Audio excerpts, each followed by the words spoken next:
Welcome to another episode of The Bastard Sermon. I'm one of your three hosts, Cody Hucker. Patrick Seta. Luke Young. And today we've got on Kody Hale. Give it up, boys! Woo!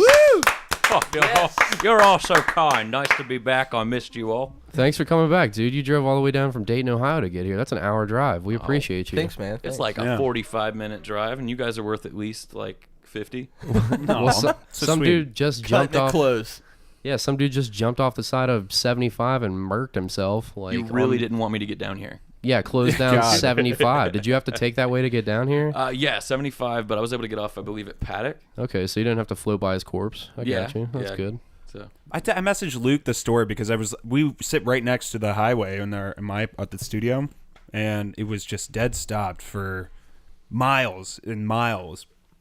And I was like, what the fuck is going on? We were just trying to figure it out. And then the news story broke on Facebook. Someone jumped off the fucking bridge, and police and medics got hurt because cars kept running into them. With how fucking long it took Luke to get here, I thought that the dude jumped off the bridge and landed on Luke's car or something. What the fuck happened? Like he had sent the message like, "Hey, traffic is fucked," and I'm like, "I know." Like I had just arrived at the line, but like it's moving. I'm like, "I'll be there soon." No, dude, it took like 50 minutes to move like 2 miles, bro. Like not even. I was just underneath the exit 3 sign. And I was locked there for a half hour. You said like almost an hour ago, I'm like real close to the exit. Yeah, dude, it was stupid. Like I could see my freedom right there, but I was just locked in place. How tempting is that fucking shoulder lane, that breakdown lane, whenever that shit's happening? Like you dude, could just see the motherfuckers exit. were taking advantage of it. And believe me, was I a dick to every single one of those guys. Like just sliding over on them and yeah, shit? because like they were whizzing by, but they were locked because there was cones and there were cops, so they had to move back over left. And as soon as I saw all the cars, I not letting you over. Let me ask you guys. I'll make direct eye contact in fucking gridlock traffic with these cunts, and then like ride the ass of the dude in front of me, and I'll curse his name if he fucking slows down unless that dude in front of him. Have you guys ever driven that lane? I mean, everyone's silent now. Traffic is talking all that shit. Well, now that you mention it, there may have been a time or two where I got you fucking a little upset and Not drove when around. traffic is locked like that, I won't. One time, this big fucking giant F-350 cut me off, and then fucking there was another car next to me, and then drove super slow, and I could see other cars in front of me, and I was like, "Fuck you, motherfucker!" And then he tried to brake check me, so I went around him, and I had a Gatorade bottle, and his window was open because it's a summer day, so I winged it inside of his car, and it bounced off his big redneck head, and then I took off on the exit right before he got off, and he was a big guy. He would have kicked the shit out of me, but man, that felt good. So that was one time that I drove in that lane. But yeah. Anyways, Cody, thank you for coming on. If our listeners aren't familiar with you yet, you're formerly a Bohemian, and you're not really doing anything with Bohemian right now because you're focusing on Matter, right? not exactly. So I just kind of I've got my fingers in every single pie that comes along. As you should. Yeah, so like Bohemian just kind of like took a little bit of a break. So like I've just been recording a bunch of stuff. Like I did a punk project, which was actually a lot of fun. Oh yeah. This right here is something that I'm doing with my friend Ray, who is a kind of like a motivational like music industry speaker. He posts a lot of shit about like just. What do you mean? Like, what does that mean? I don't really know. Like he's kind of like turned his personal Facebook into a sort of just like hub of just like good ideas and good information and encouragement for a lot of musicians. Like I don't know. Like he'll just talk about something like pay to play, for instance. Right. Like if you know. And he'll talk about one of the big things he likes to talk about is like finding new ways to monetize music. So the biggest problem that people have is that music used to make money by selling records. Then Ray, his idea is, well, why don't you just kind of like, you know, use the power of the internet to really convert those people that are already interacting with you? Why aren't more bands trying to do like a Patreon base? I mean, that's like, a good fucking idea. Yeah. So like, I mean, like fuck putting out a record and making it $10. You have these people who like you, and they like you enough to give you $1 a month. Yeah. You get to a sustainable level of income without really even have to do anything. And you just give all your music away for free to everybody, and then encourage people if they want to donate to Patreon. Exactly. It's a smart fucking idea. But do you actually make the money back for the? Because you're dropping. What do you drop, like $2,000 on a record or something like they're that? expensive. Well, actually, this Ray is actually a sound engineer. Okay. So that's.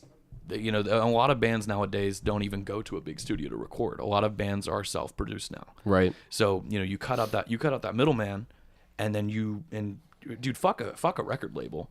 because you can do everything else yourself. I mean, like, shit, what was that? There was a record label that was signing all those deathcore bands that sounded the same. Wasn't it We Are Are Triumphant? Yeah, all that dude did was just put their shit on Groove Shark, and then he's like, oh, you're on Spotify, and I get 10% now. You can do that same thing yourself in half an hour. Yeah, I've always heard that label's bullshit. The internet has really revolutionized everything, including how music works. I mean, before you needed a record label because they were capable of promoting you on a national level, whereas now, as you were saying, self-produced, you can get on the internet. You just need a small fan base, and you can just grow exponentially from there. You can just cut that middleman out, take out all the paycheck you would be Well, you make all the money into through your fucking pocket. You make all the money through like the shows and shit, and like how many people are showing up and whatnot, and your guarantees. Dude, so that's how most of those people make money nowadays. So if you're popular enough, people will come out. Yeah, and one of the bands that like that I believe they had paid for just kind of like a consolation with him. Then they did this like probably about a year ago, and they've spent this whole time just trying to monetize this group of people, trying to find their target audience. Come to find out, their target audience, the people that are really liking it and are sharing it, are from Japan. Yeah, so they're huge into that shit. They invested just the lion's share amount of money into their Facebook marketing in Japan, targeting it, translating it. They booked a 7-day tour in Japan and sold it the fuck out. How much money can you make on it? They had never played live before. What the fuck? They booked a 7-day sold out Japanese tour. I think I heard about this from last podcast. Yes. Yeah. So these guys are that's the type of shit that Ray's talking about, is that you have the internet, you have these people, you have all their data from Google. Like everything that you need is there. If you want to target the people that you want, you can do it. But I feel like a lot of musicians are so, they're more concerned with writing music and not really taking advantage of the tools, because they're thinking, oh, there's a fancy businessman. There's always been a fancy businessman. But those fancy businessmen have failed us because they have to ask their 12-year-old son how to unlock their fucking iPad. They don't know what the fuck they're doing. Did you see that shit with Mark Zuckerberg when he was at the hearing for with the Supreme Court? Oh yeah, where he's having to explain to people how this shit works. Yeah. Like he's breaking technology down to him with his fucking Android face. Why in the fuck are those people in charge of making laws when they don't even understand what they're making laws about? I completely fucking agree, dude. I was saying that the whole time. Yeah, dude, get the fuck out. Let's not. I don't really. I'm probably a little bit more center with my political leanings. Yeah, but that one chick who's only like 30. That is the New York lady. She's doing amazing work. Yeah, she's I mean, I don't really agree with her on a lot of policies, but I can appreciate the fact that there's someone who's in my age group and fucking in the government who actually like understands what I go through. It's going to be a new age in about 10 years, I'd say that. Yeah, they're all going to die soon. We're always stuck. Absolutely.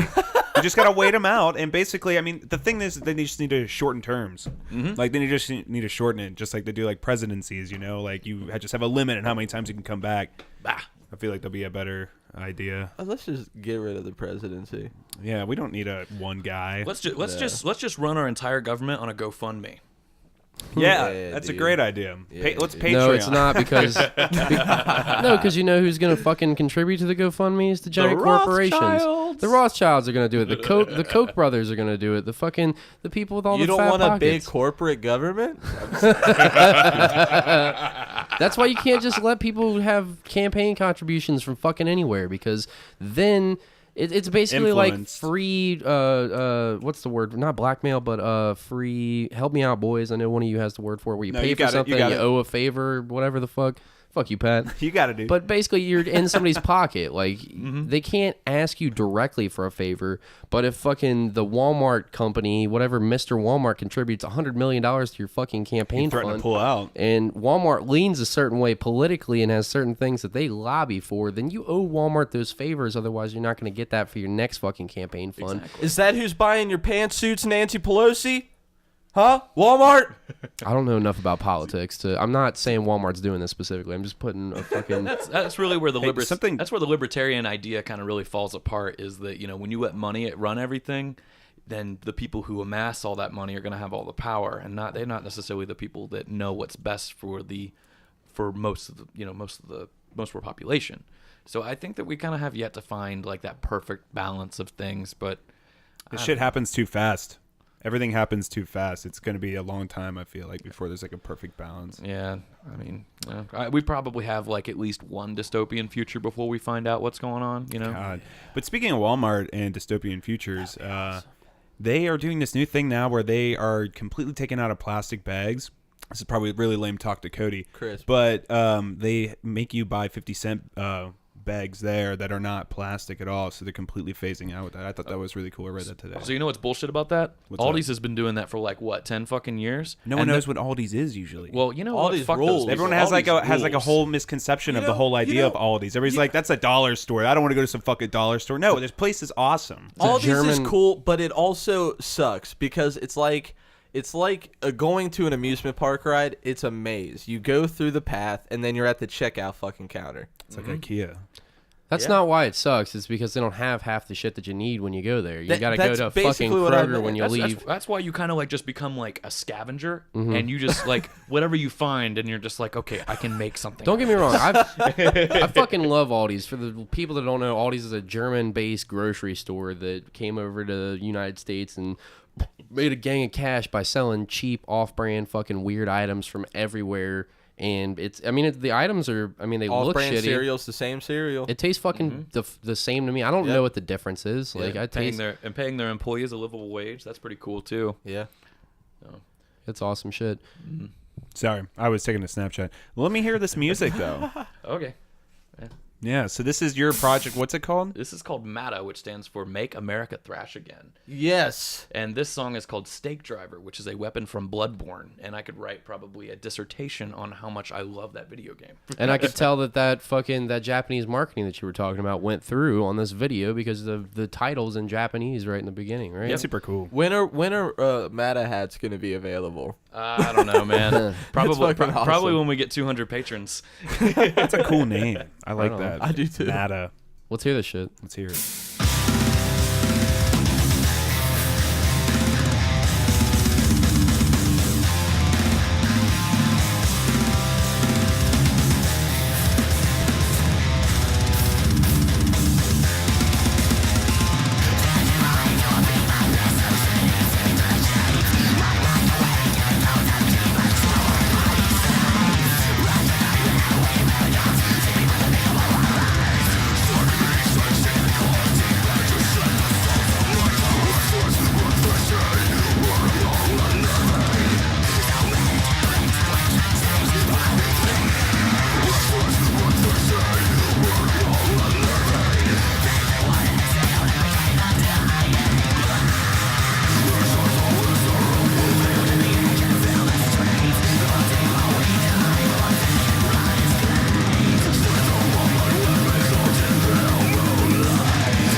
Okay, so that's about a minute of it. That's a Dude, good that's really fucking representation. good. I'm glad you like it. It makes me like think that shit. of like the first Miss May I and Crimson Armada had a baby. Yeah. Yeah, it's really fucking crisp, dude. So the Dayton, as far as like our metalcore, was very string skippy early on, and I feel like bands like Miss May I really kind of like they rode that wave, and really like all those MySpace bands were a lot like that. Yeah. So this is really because that's the stuff I grew up on. I was like 15 going to see these bands play, and being able to play this music was very, very refreshing because I don't know, I've heard so many fucking bouncy riffs before because that was just all the rage in 2011. So being able to play something that had a little bit more fretboard and having a lot more, I don't know, technical consistency within it really let me kind of shine and do a lot more with like my pacing and my metering. Yeah. So Are you just vocals, or are you also playing like guitar and bass or I something? wish I could play fucking guitar on this, but no, I'm just vocals here. So also another cool thing that we did with this is the Mike Shreves. He's a legend from like the Dayton, Cincinnati, Middletown circuit. Justin Subas, he's from Texas and plays guitar for a band called Luniform. So we were able, when we did this, it was initially just going to be like a bunch of musicians coming together to that could never be in a band together and writing a song. Supergroup. Yeah, supergroup kind of. And also one last thing, aside from a guitar solo that's in this, those guitars are all programmed. Those are not real Riff guitars. built? Like it's all riff built? So it's all that is- MIDI? that's a It's MIDI. not riff built. That is a MIDI with a reamp. Really? Oh. Yeah. What kind of program are you using to build something like that? Oh shit! Ray uses something that's I don't remember what it's called. It's like it's got Forge in the name. I am not a recording engineer. like whatsoever. Tone Forge or There's something? so many different fucking names in It's that so shit. yeah, and I wouldn't be able to tell you. I could find out. So you can write that shit like on a fucking power tab, or like a Guitar Pro tab, and then like take that fucking Guitar Pro MIDI track and then just pump it into your software, and it'll make it sound exactly like that. exactly. Holy fucking god, that like revolution! Because I wasn't able to tell. I'm a guitarist. I sit there and listen to fucking tones all day long, and it doesn't sounds exactly like a guitar. I can't. Hold on, let's listen to it one more time. Yeah.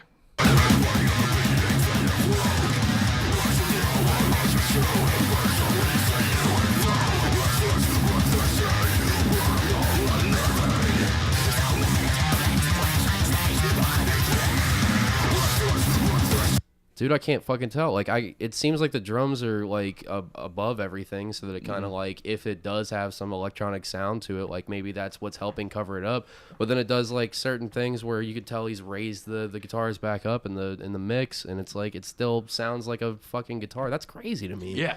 And the cool thing about that was when I recorded I guess it kind of is a chorus.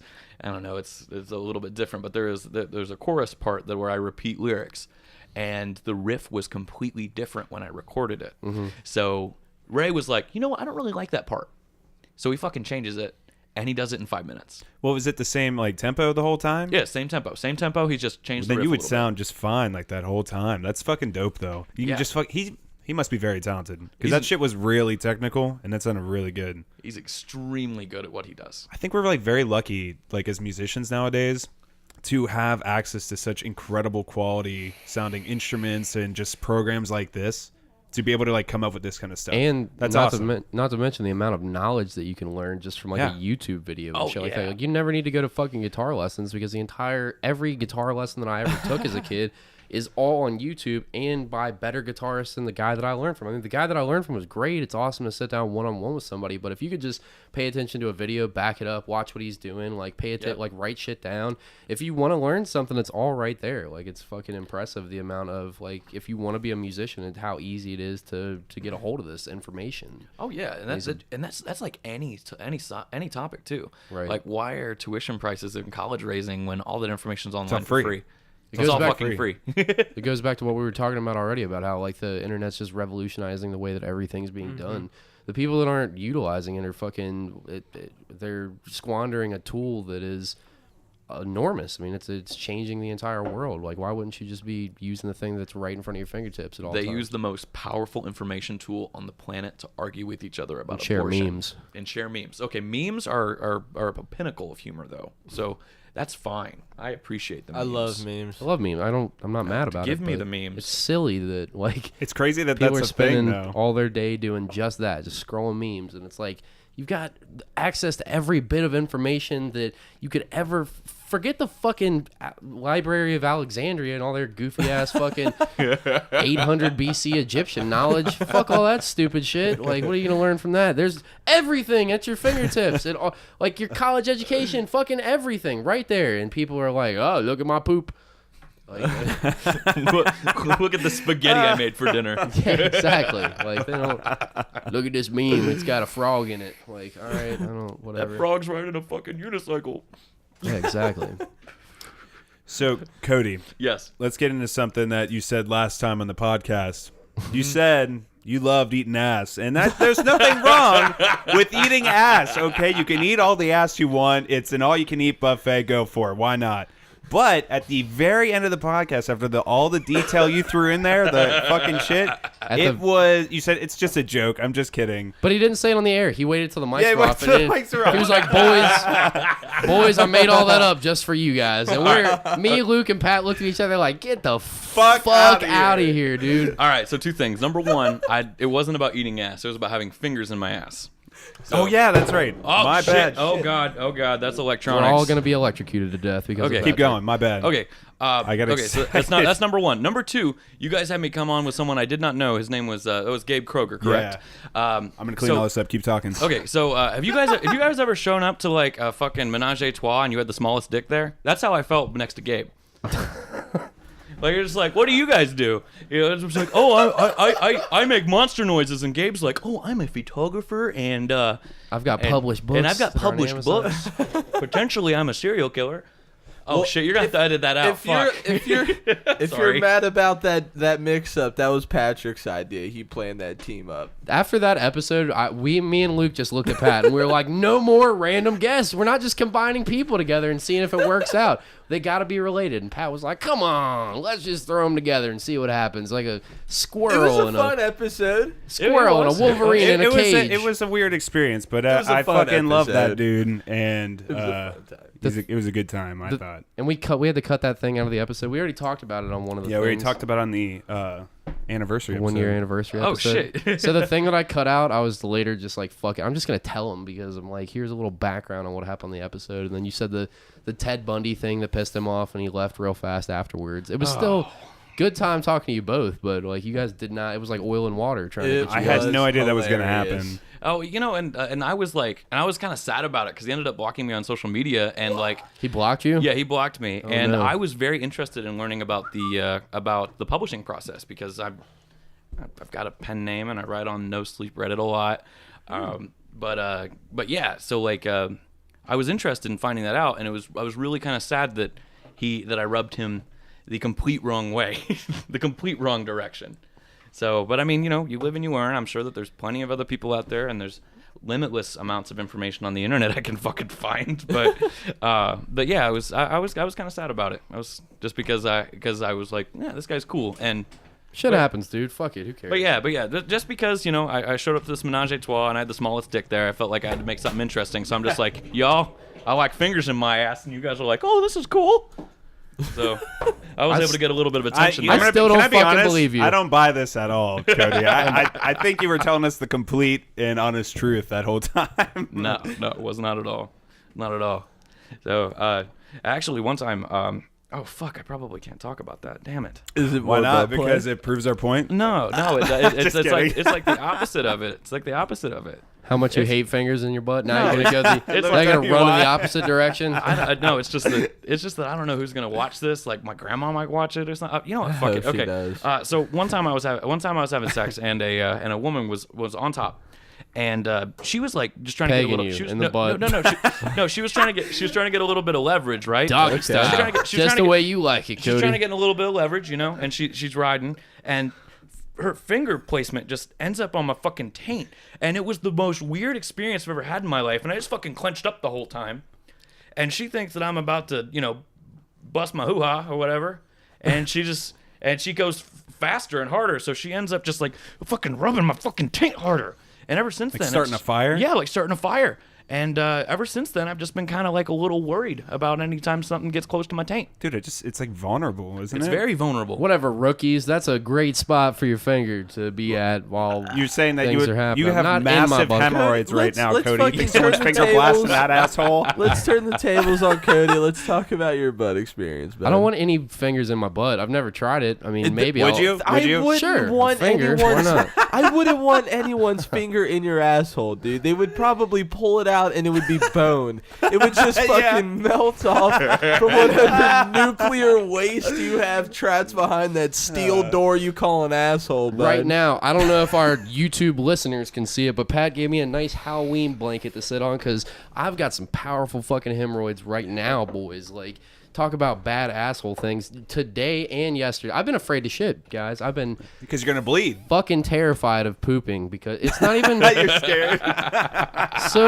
so terrified. And the worst part is as you don't poop, it gets harder and harder and harder to shit out. You got to strain more and it rips your hemorrhoids more and it's more painful. But yesterday, approximately 6 o'clock, I go to take a shit at my girlfriend's house and I'm in the bathroom like, oh, like just making fucking Arnold Schwarzenegger, like trying to lift weights noises, just yeah, like shit like that in the bathroom. And it's fucking terrifyingly horrible the entire time. It's can like tell. somebody put a ghost pepper into my asshole I can tell. and like just ripped it open with scissors. Like it's fucking horrible. Like, you don't even realize that your asshole is the fulcrum point of your entire body until something bad happens to it, because, like, it was hard to fuck. It's hard to stand. It's hard to sit. I can't, like, sit down right away. It's just, like, I'm numb. Like, my whole body is just numb, and my asshole is just on fire the entire time, just struggling this shit out. Good and God.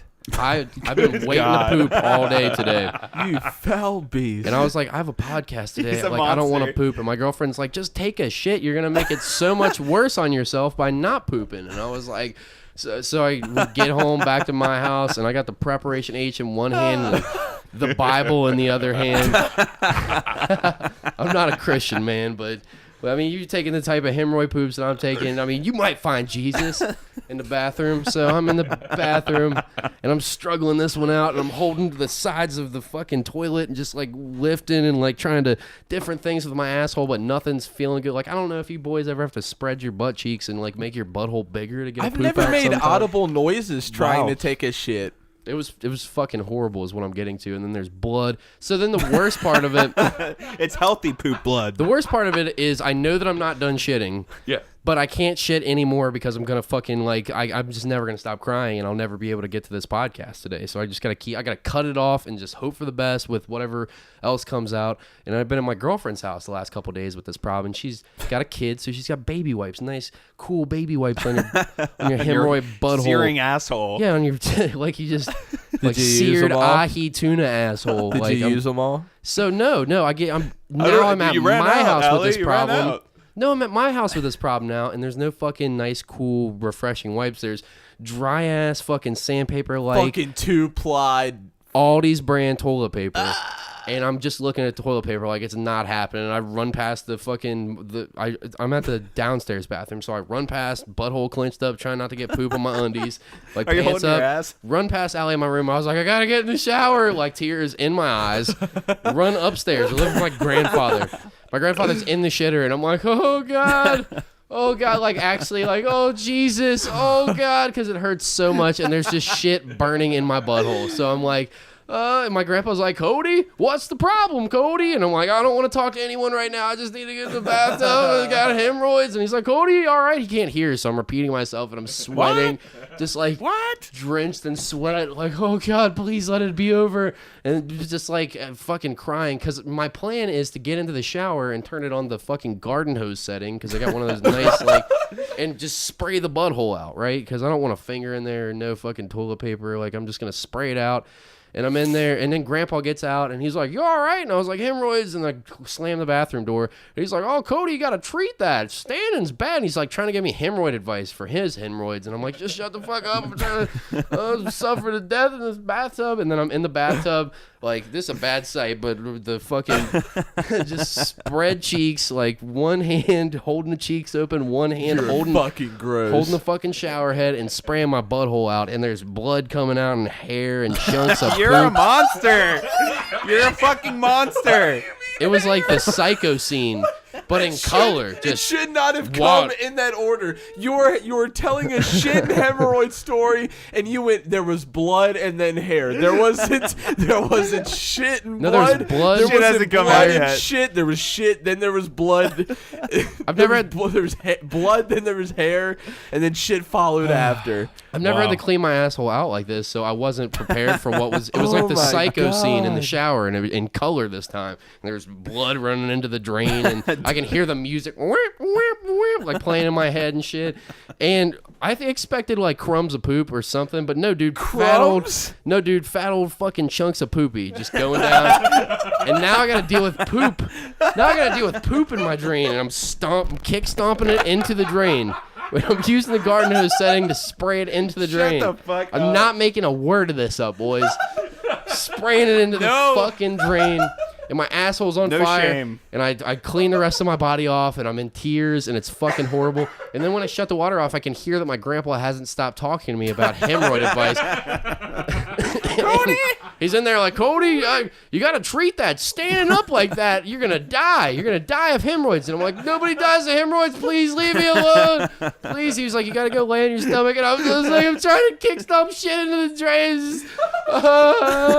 Leave me alone. And then I'm fucking trying to put Preparation H into my asshole. But because I cut the turd, boys, there's still shit in there. and I reach in to put the preparation H, and I'm wiping it around my butthole, and I pull it out. And Dude, this is fucking foul. you guessed it, Reese's peanut butter cup melted to my finger. Shut the Whole fuck up. Reese's peanut butter cup, and then you gotta scrub your hands with You steel put your wool. own. You had your own shit all over your hands. Your own Fuck bloody yeah, shit. dude. Yep, I sure feel did. Bloody hairy lightheaded. shit. Sure did, boys. And then Nightmare fuel. Nightmare fuel. yeah. So then I laid on my stomach and Can't hear cried. him. Ooh, hello. Laid on my stomach and cried until fucking. You have to. Pat doesn't know what he's doing. Hold on. I don't. Are you hearing it yet? No, I'm not. You guys hear me? Aside from just. No, I don't. No, I don't. Uh-oh, I'm dead. You got unplugged. Uh-oh. Uh-oh. Can you check his? Just click that thing in. There we go. Ah, hello. Hello. Yeah, you're I'm back. All right, we're good. Slight technical man. difficulty. Back to my bleeding Yeah, asshole. So yeah, then I go downstairs. Wow, no, don't skip a beat. Yeah, I was just gonna say. I go downstairs. I lay down, and I'm literally I'm not making it up. I'm crying. Like it's the worst fucking asshole pain. I've had hemorrhoids for a shit long all over time. your hands. I've had hemorrhoids for a long time. Like I've just been dealing with it. Sometimes they flare up real bad, but this is the worst they've ever been. I'm laying on my stomach crying. My girlfriend just went to the hospital recently she thought she was having a heart attack, but she had inflamed chest muscles. So they give her like super weak Vicodins, and she was like, "You want some Vicodin to make it better?" And I'm crying like, "Yes, please, let me get some Vicodin." So I had to take. Yeah, you guys ever have to take Vicodin because your butthole I've hurts never so much? taken Vicodin. No, Cody. Not give that Because to- you have fucking problems. They give that to you when your wisdom teeth are taken out. No, I'm taking it Still because have 'em. I had to take a poop today. That's what my day was like, boys. So how Have you thought scared about are you? going to the doctor? Yeah, Fuck no. that's like I'm gonna some ride this that's like one some out. Rian Johnson subversion of expectations. Taking the Vicodin for the other hole. How scared are you? Like to take a shit? Because you said you haven't gone today, correct? I went today. Yeah, that's Like- what just happened. That Oh, that was me today. taking the shit and having to spray my asshole out happened hours before this podcast started. This was So today. you had shit all over your hands like hours ago. Don't touch me. You Ew. You fucking touched me. I have soap, dude. I scrub my hands. You shook Cody's hand. I did with the hand that I wipe shit out of my asshole with. I have white- dude, I have a kid. You have a kid. It's all right. There's no Luke. Smell my hand. It's not. There's no poop. I promise. He tricked See? you. No There poop. is. Was there any poop on that for real? No. See, look, Pat. What are you worried about? It's all- Now, it's now all put it good. in your mouth, Pat. Come on, get under the nail. You Fuck can't. You that can't put shit. your finger in another man's mouth and not accept another man's Yeah, come finger on. in Put your my mouth. poopy finger. Just think about it. I Preparation will. age, No. blood and shit. Never. Come on, Pat. There might This is still be it. some goodies under This the nail. is the testament of friendship. Poopy finger in mouth. Dude, I would fucking shoot myself. I would do It was that. bad. It felt like barbed wire wrapped in broken glass wrapped in barbed wire was So it's coming got- out of my body. You know, poop can't taste that Fiberglass in bad. it. Poop can't taste that bad. Facts. Can we look You know? up like a Google like search What version does of like poop what does taste poop like? taste like? It tastes like poop, Pat. It's you not think gonna that's be what like Google's What gonna does say? the fox say? I read that. I read that human meat tastes like veal. what does pork was- excrement taste like. Cora has the answers for you. Oh, sweet. I got my first taste this weekend. Good God. Wow. What are we? Okay. I'm a BDSM submissive girl, and my dom made me clean him up with my tongue after he was done using the restroom. Dude, that makes me want to vomit. I was used as human TP if you want a visual. Anyhow, it smelled awful, but tasted kind of mildly sour and a bit bitter. Ew! But it wasn't bad, to be honest. It tasted nothing like the smell. I didn't chew up a log or anything like that, but next time I do this, I won't be as freaked out. God fucking damn it, Laura. Dude, Laura Napa, college professor, BDSM enthusiast. Holy shit, that is a diverse resume. That is diverse. She's a college That's professor. a made up like area of expertise. No, I think Really? she's saying They're I think Klingon and shit. No, in you see the college. You see the fucking semicolon? She's a college professor and also a BDSM enthusiast. Yeah, I don't think that What is she's she a college teaching? professor of BDSM and shit licking, Luke. I don't think that's what she's saying right there. I think, like Cody said, that it's a separate like thing. This is her profession, and this is her hobby. You got to separate work and life in BDSM. Why You- not combine it? You ever tasted your shit? Never once. Never. You never had shit in your mouth? Hasn't happened to me. You make it sound like you have, though. No, definitely not. Don't Tell lie us to the me. first time that you had shit in your mouth. Don't Pat. lie to me. Why is this turned around on me? I did not. I So have Pat- not. Why isn't it? Cody's the one that's like fucking picking for fucking shit nuggets in his asshole. I had to get like, preparation H in there, Pat. Where do you want me to? How do you want me to get in it? Is You want me that to do how- a headstand and then just squirt it like a toothpaste tube of preparation H into my butthole and then rub my butt cheeks together? No, Patrick. I have to get a finger in there and apply it properly. Is that how you applied preparation H? You smeared on Put the it on your butthole? finger, put it up your asshole, and you ring it around your asshole. Yes, that's how you From put it the in there. inside? And now I have some sweet suppositories that my grandpa gave me. He was like, Cody, use these. And I'm looking at them. They're this fucking big. They're the size of 2 of my knuckles. And he was like, you got to get it at least 3/4 of the way in there. And I'm looking at him like, I'm going to have to do this. So hold I up. have to. Your fucking asshole is on like nuclear waste shutdown right now. You have 2 knucklers of fucking pills up your bum. Dude, I've got And you're on Vicodin right It's now? an open wound in there. I'm drinking beers. Got to drive my car home. You know how it You're goes. fucking killing the game, bud. You're living life. It's fucking horrible, guys. All right, next topic, because I don't know. I ain't got much more to say about my butthole hurts. My butthole hurts. God, that got- got really fucking nasty for a second. You guys ever drank piss? I No. can't say I have, no. Are you you? telling us lies again? Don't tell us a lie. No. Tell us real stories, This is Cody. on God, on God. All right, so Piss talk. So this was like 2011. My band was getting ready to play the Jamboree, which is a now defunct festival. It was in Toledo. We were loading up, and at the time we practiced in a indoor storage space, which we had to run extension cords all the way to the unit. It was pretty tight. But anyways, we were in there, and there was a Mountain Dew can. There was no, by the way, there's something else. There was no public restroom here. So you had to enter the code to get out of the building, enter the code to get out the gate, and then you had to walk like 20 minutes to get to the Wendy's to take a piss. So there was a Mountain Dew can. And I had a Mountain Dew at the time. And I set my Mountain Dew can down in an undisclosed location in this unit while we're packing up.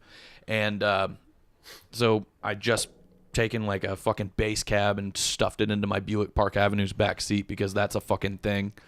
Dude, that's like fucking fitting a Cadillac into a doghouse. That's some shit. But anyways, That's a great description, is what that is. dude, it's fucking, my Buick was like spreading her cheeks, and she's like, yeah, more, daddy. And I'm like, you like that, Ampeg? Yeah, you do. But anyway, so I come back in, and I'm a little winded, so of course I'm going to take a drink of my Mountain Dew. And I grab a Mountain Dew that was not mine. Apparently. Warm as a summer's day. Yeah, warm as a summer's day. And it touches my lips, and it is just like this instant, just like Corona taste of just, but like dry. If that's like Like a dry red wine? like a dry red wine, and that's why I don't really like alcohol. Makes you think of piss. Yeah, it makes me think of piss. It's not the taste; it's more so like the fact that there's nothing there. Well, we're drinking Budweiser, and I got to say, for Budweiser, it tastes like piss. Just cold piss. Keep going. Yeah. So, but anyways, so yeah, that happens. I take a big old drink and I spit it back out, and I knew exactly who fucking did it too. My fucking nasty ass drummer. So I just fucking stomp out into the middle of the hallway, and I just see him, and I go, Drew! I was pissed. But I was pissed because I had drank his piss. You have become So the piss. So I had become the piss. are So one. when you realize that, you can't really be that mad. I have a story that is similar to this. Is that the end of that one? Yeah, I'd say so. I mean, Did you What? did you hit him in the face? No. Did you piss on him? No, I didn't.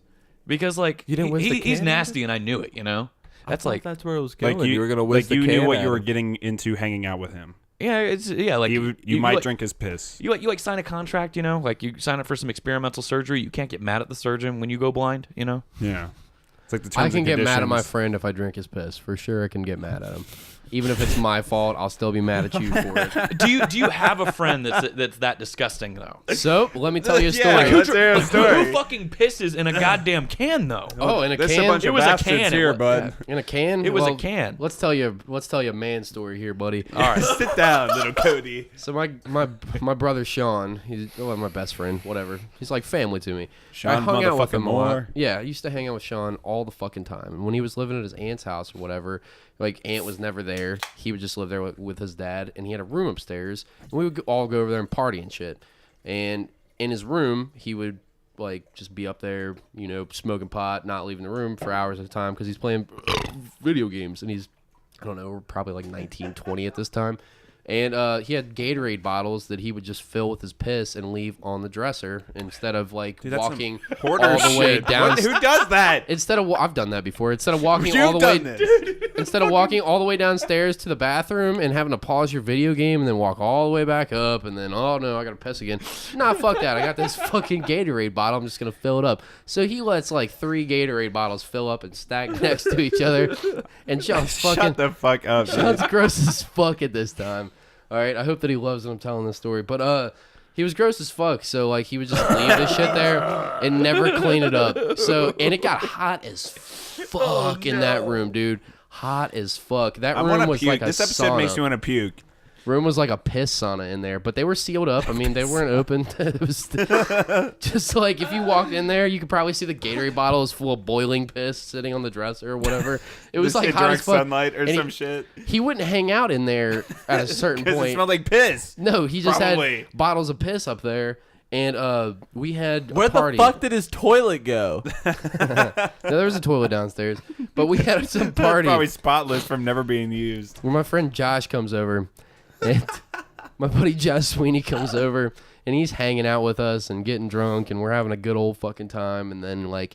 You know how us kids did it back in the day, drink way too much fucking alcohol, and then somebody's got to go black out in a bed somewhere after they throw up. So fucking Josh pukes and like, all right, dude, go sleep up in Sean's room. And he fucking stumbles his ass all the way upstairs. And we're still going. So we hear him get all the way upstairs and plop down on Sean's bed. Sean told him to go crash on the couch upstairs. But Josh was like, fuck you, I'm sleeping on and then Sean could hear him like plop down on his bed. He's like, did that motherfucker just steal my bed? And he was like, yep. And he's like, I'm gonna have to get him up later. Fuck it, we're still drinking. So we're drinking in the kitchen or whatever. And then some time goes by, and then we just hear a slam, and it was like, dude, no, dude, no. And we were like, what? And then we just hear brrr, like, and it's Josh running at the speed of the speed of fucking light down the stairs, just brrr, all the way down. And he runs into the kitchen, sweating, mouth wet. And we're like, Josh, what the fuck's your problem? He was like, dude, please tell me. Please, dude, please tell me. Tears in his eyes. Please, dude. That wasn't piss in that Gatorade bottle, was it? And I look at Sean like, what's he talking about? And Sean waits for 1 second, and then he bursts into tears laughing. And he's like, it was totally my piss. And Josh was like, oh, no, dude. And then he takes off to the fucking toilet to go throw up some more, and he's puking his brains out and shit like that. And Sean's telling him lies, like, I think I busted a nut in there the other day, too. And Josh is like, dude, no. And just puking his fucking brains out. I think someone posted this in the Bastard Sermon group. It was a piss drawer. Yeah. Piss drawer. What are we seeing here? Tell him. Okay, it's a screenshot from Twitter where it says, Mom just found a drawer full of piss that my 3-year-old brother has been pissing in, and he tried to blame the dog. And it shows this child in Batman pajamas, or possibly a Batman costume. I don't know. This is a little fucking heathen piece of shit. And then you got this white nightstand that he's next to, and he's crying. He's all sad next to the nightstand. There's a fucking iPad right there. You know this motherfucker was playing Minecraft. It was serious business. I can't go to the bathroom. And the bottom drawer is open with this fucking brown ass piss in it. Kids are so stupid, dude. Like, That picture makes me you think laugh. so you were never gonna get caught? That picture makes me laugh so fucking hard because the caption says "Mom found the piss drawer." And I'm like, what the fuck? Like, no context for the picture at all. And I'm like, this kid crying in a Batman costume, drawer full of piss. And they had to throw. I looked it up. I had to look it up later, and I found the fucking Twitter account from the girl that it was from, and like, she's talking about how like he didn't like he was just like filling up. Hold on, let me just look it up real quick. Yeah, please look this up. You found this piss family, drawer. This kid. I Guys. just looked that up. By extra purper. Dox him. Fucking dox. Bakiak story. That's And beautiful. Nan needed to pee. She named her kid. I feel like Anon. I can kind of relate though. When you're a kid, like a tiny little kid, if you remember being that old, like you would just do some stupid shit, thinking like, I won't get caught. Yeah, I won't get caught. Yeah, I did that shit at like 14 with all my fucking like fucking Go on. Kleenexes, my cum Kleenexes. That was Dude, good. you were saving cum Kleenexes? Tell us that story. Oh yeah, dude, it was great. So I was like 14. Up to and the mic. Oh shit, sorry. So I was like 14. I was a bit of a late bloomer with masturbation actually. I couldn't figure out how to make it work. How old were you? I was like 14 actually. So Oh, wow. I couldn't. It's not that late. Well, I mean, like, That's when I started beating my meat.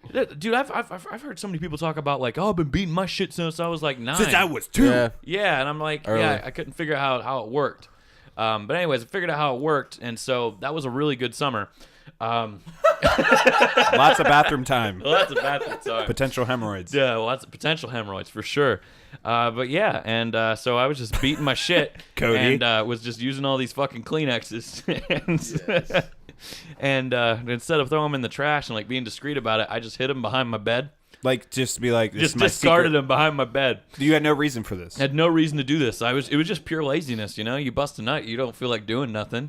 You know, you want to pay the cab fare you don't and want go to get home. up. You don't want You to want to get go up. to bed. Yeah. The fact that you were using Kleenexes makes you so much cleaner than me because I just blow a load on my chest, put that shirt back on, pat it You're down, so gross. go right to sleep. No. You're a fucking ogre, dude. Go right to sleep.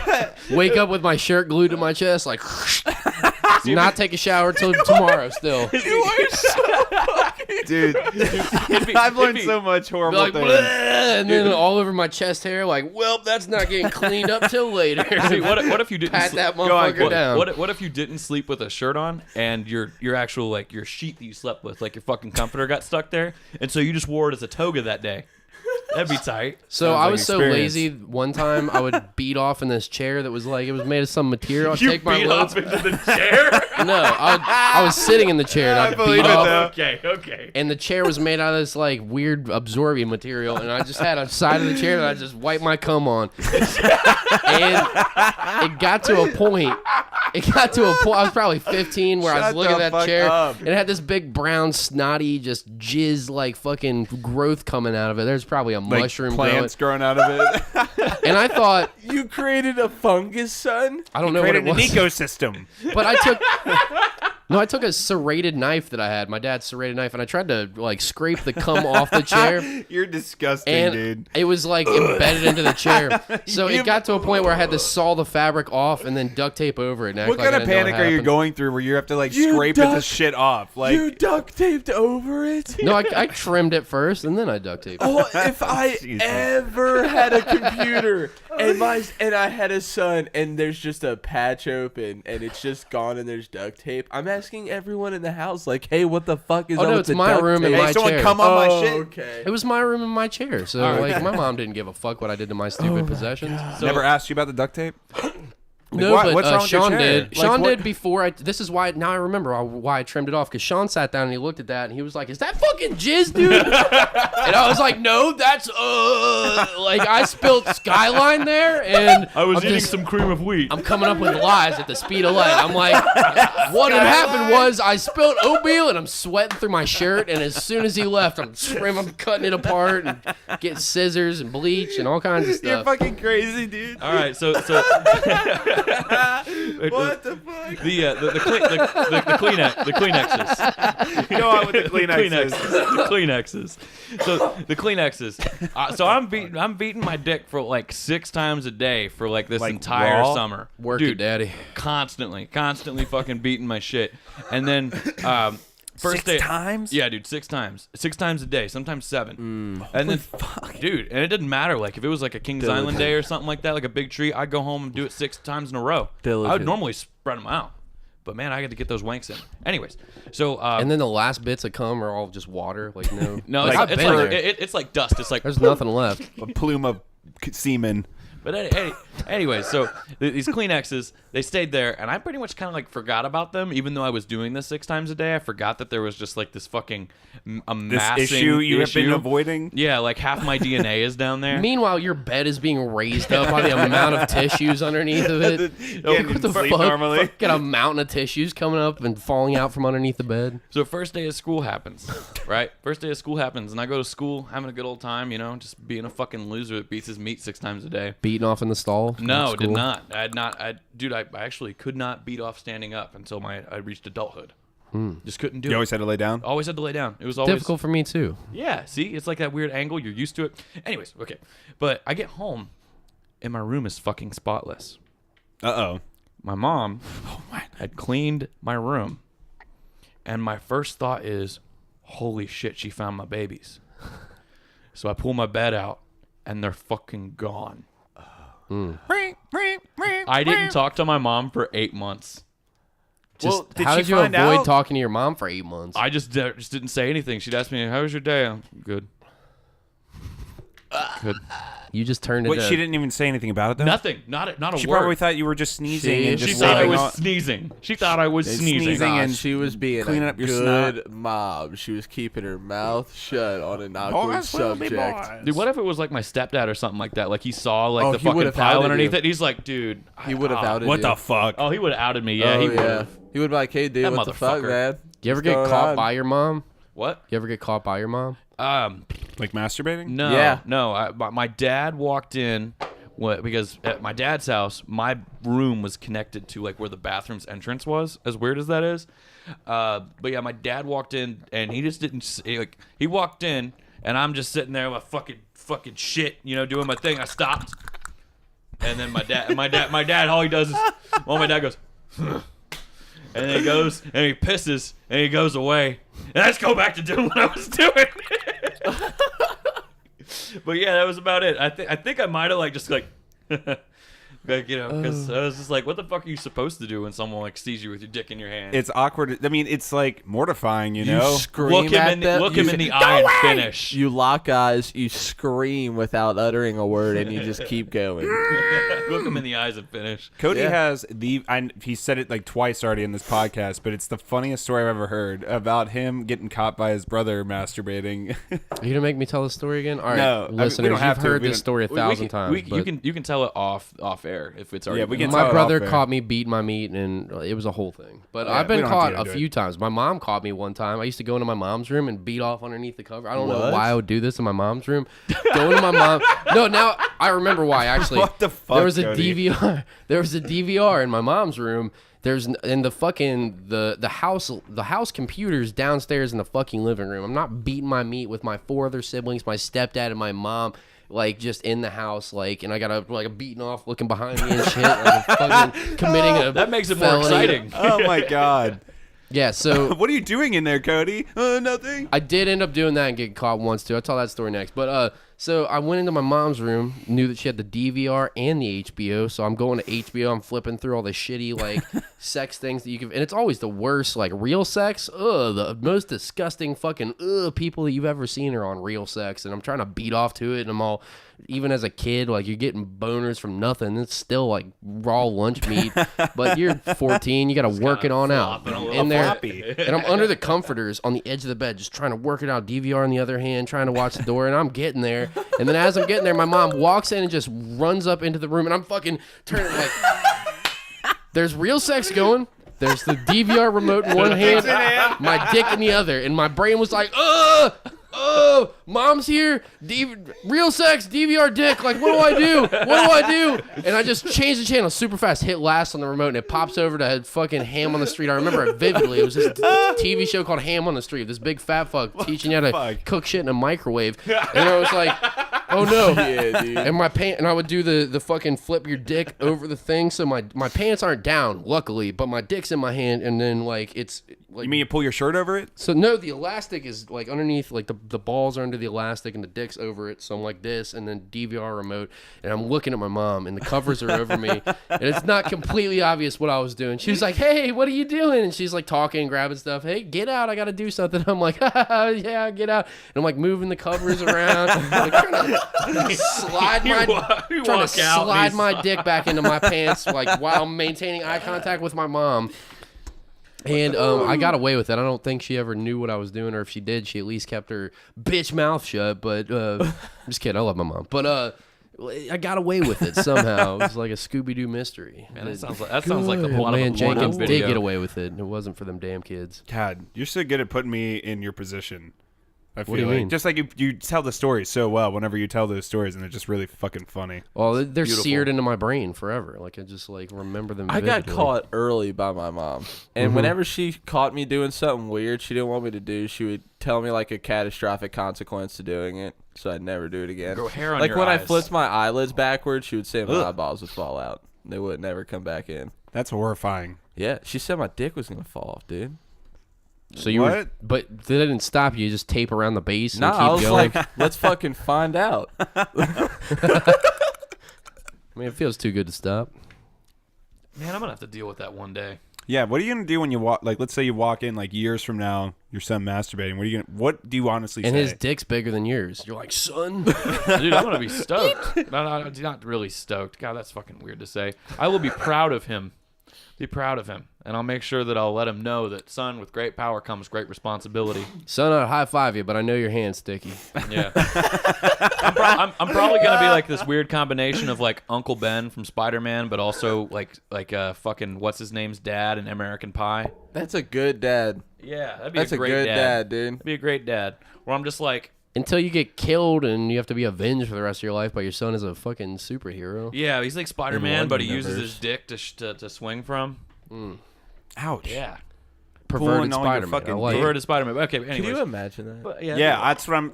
Let's talk about that logically for a second. Like, what the fuck? Yeah. So he's like, I would imagine that like it'd be like Mr. Elastic or no, Mr. Fantastic, Yeah. where that's the only part of his body that will like do it. So the dick is the actual The like. dick it is the tethers. actual thing. So he's he's not just- shooting spider webs out of his dick and then hanging off of his dick. You know, and I swinging through the I city. really don't like talking about my. This started with talking about my son. Sorry. Yeah, I'm just kind of like wow, this is I'm not about this life. But anyways, I'll probably like look him straight in the eye, realize what he's doing. I'll probably be like, coconut butter's in the fridge, and then he'll have himself a good old time. Wait, you beat it with cold coconut butter? Yo, have you ever tried coconut butter? He has got the next level lessons in masturbation. Dude, Let's okay. hear about All right, it, let's man. hear about it. So coconut Luke oil is a lonely man. He's so excited about this masturbation knowledge. So coconut oil.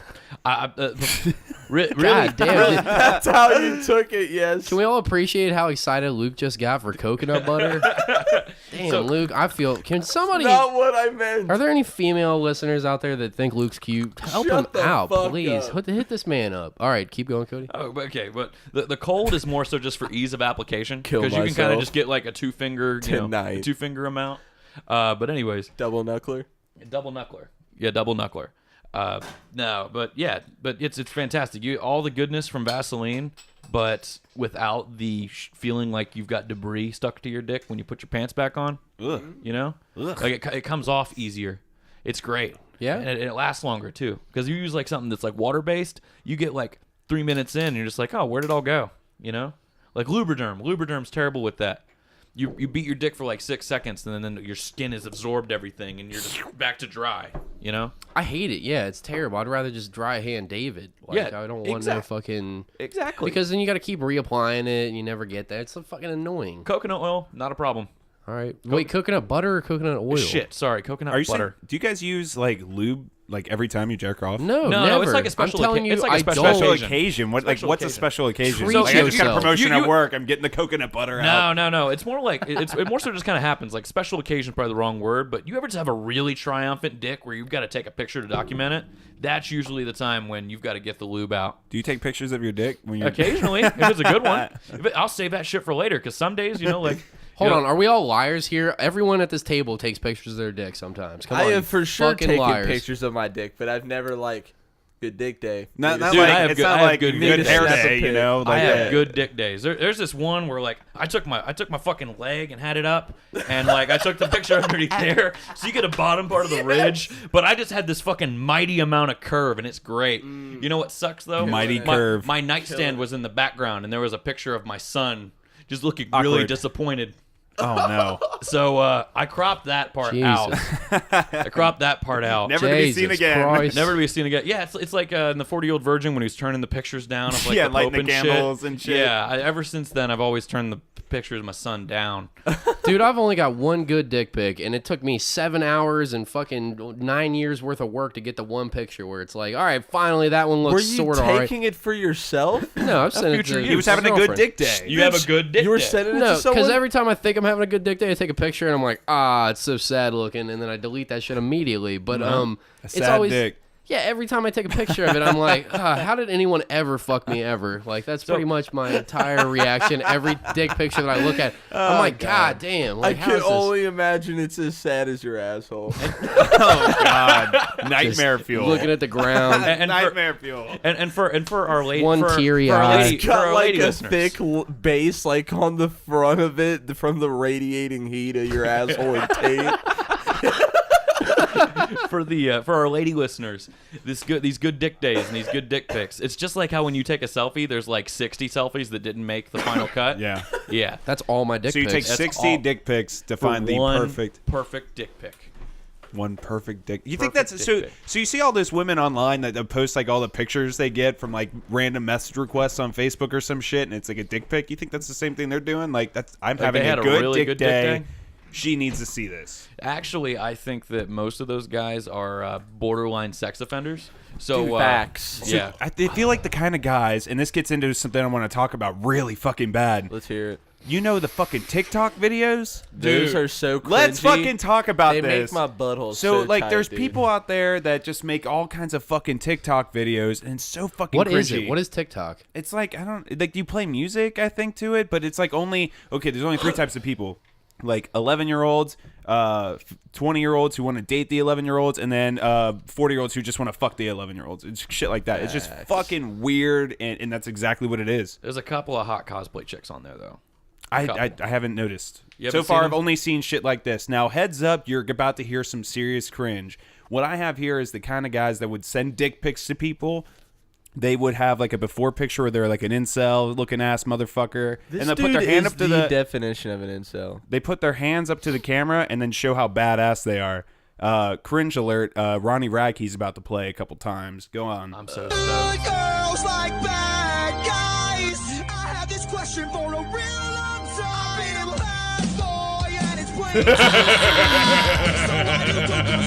Pause that. Is that a fake All right, tattoo? Some guy, explain what you just saw, All Cody. right, so this man's sitting there, like Luke said, looking like the definition of incel. He's got his fucking button-up red shirt all the way to the top button, may Looks I like a add. fucking Mormon. Pocket protector pin in the pocket protector. Got the stupid glasses, and then he's moving his hands to the camera or whatever, and then they do the quick cut to him in a fucking wife beater on a goddamn bike, and he's got Shitty these tattoos. goofy stunners on. He's got like obviously Fingerless his gloves. friend drew this with marker on him. His dad's bike.